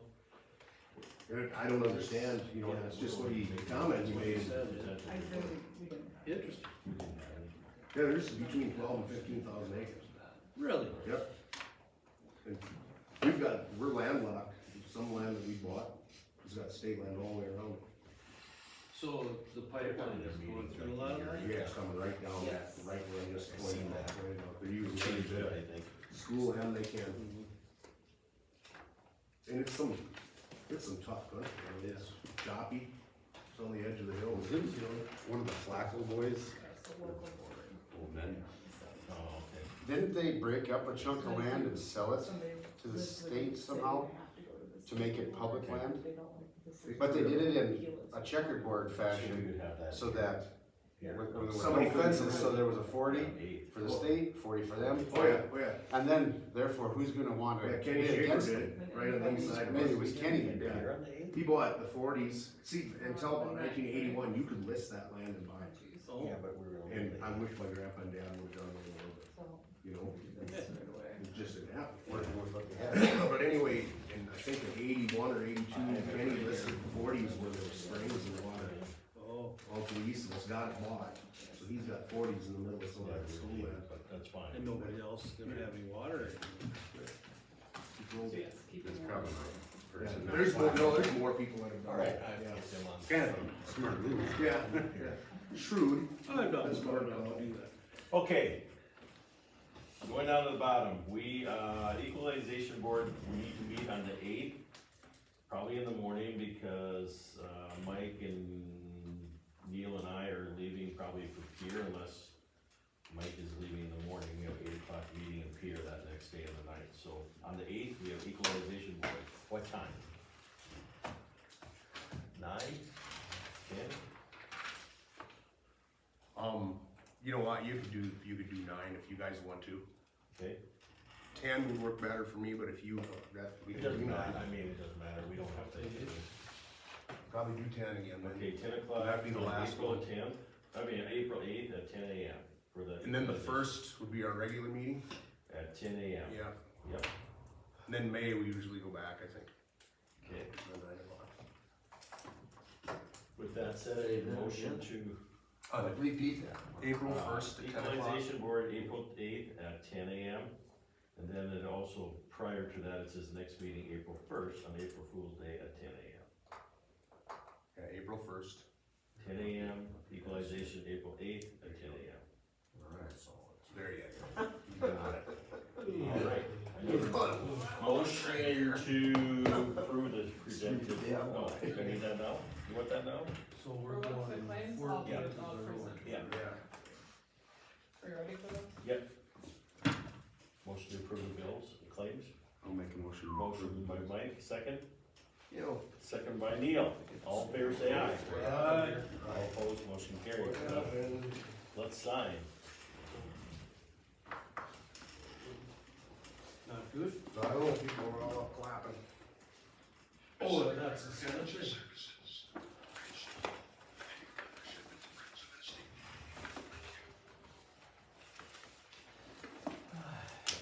Using this. Nope, go ahead.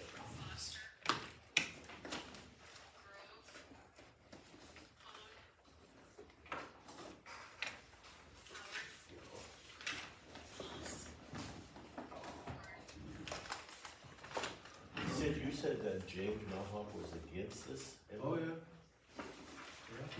Oh, him and Scott They're the opposite, yeah, Scott's the opposite. on this. Yeah, I was gonna say. It is the fourth.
The bid sheets from last year that I handed you.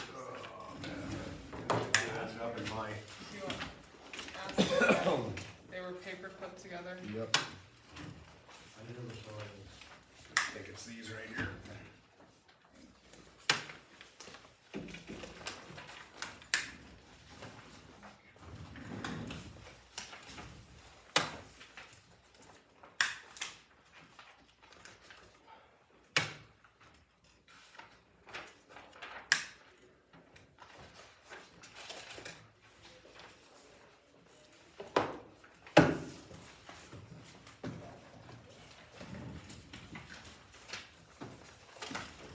Oops, I got that over here.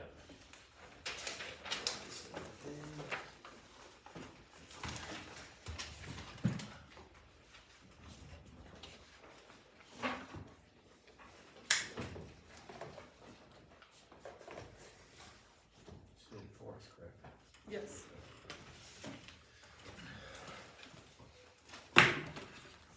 3/4/25, 3/4.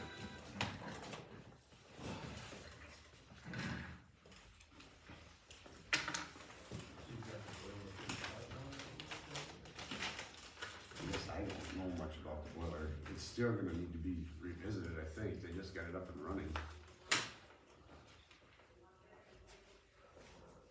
Oh, you were down there. They had the boiler under control.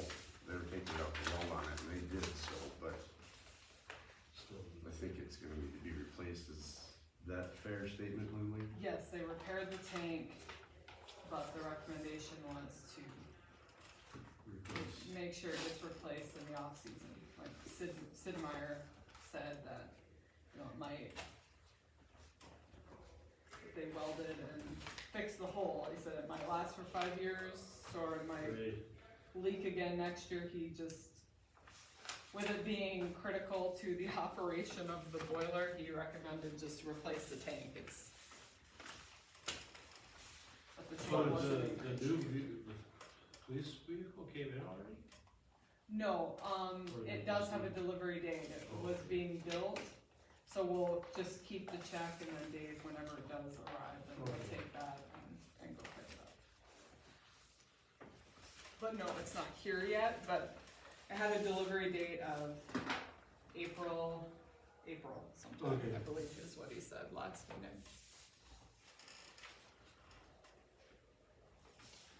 I hope we don't have to think about this, but as dry as it is, burn ban, there's been some fires. We'll have to see. Yeah. I haven't heard of anything, but I know there's been some fires with. Yeah, it sounded like some down by Sioux Falls. Yep. There's one in Ipswich, it was a garbage got out of control. And with the ordinance, I don't know where the red flag is, but we do have that automatic burn ban in it Yep. with the red flag warning. Yep. There's some more.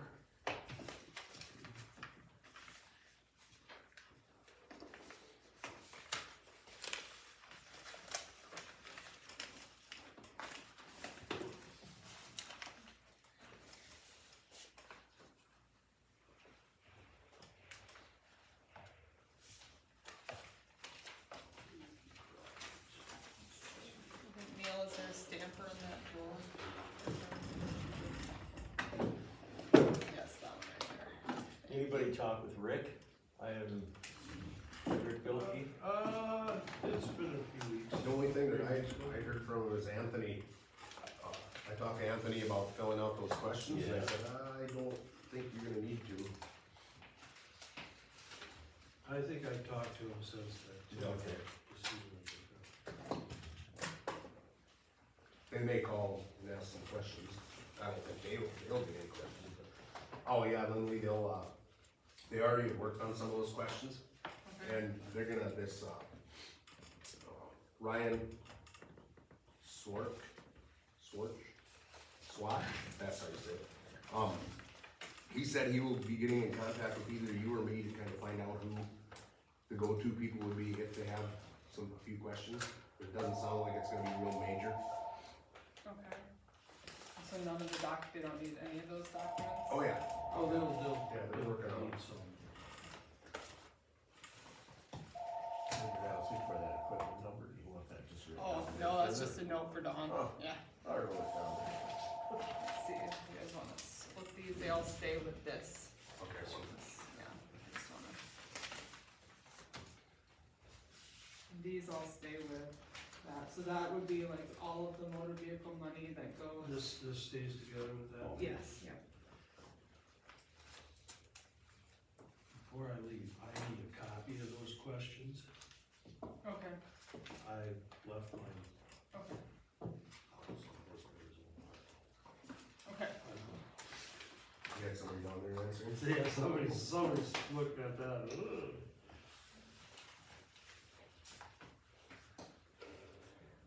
Let's see, those all stay And together. somehow I deleted all my emails. Screw. Are these two?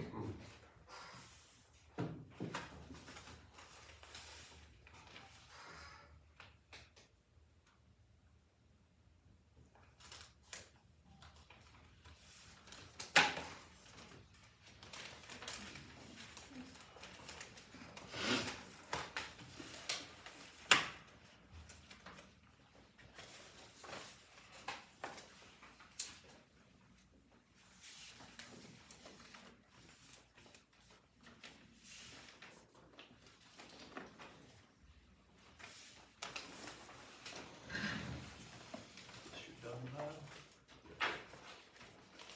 Yep, that's really low.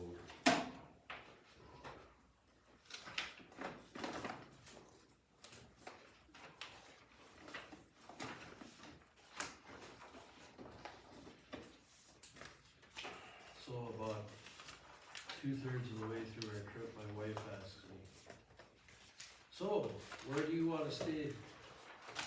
Do you wanna stay out west when we retire, and, leave for a couple months in the winter?" And my answer was, "Hell, no." Yeah. You just coop up in the house when it gets cold, just stay there. Arizona, definitely not. I've been there a couple times, and I just, what a dirt. And there's trash everywhere.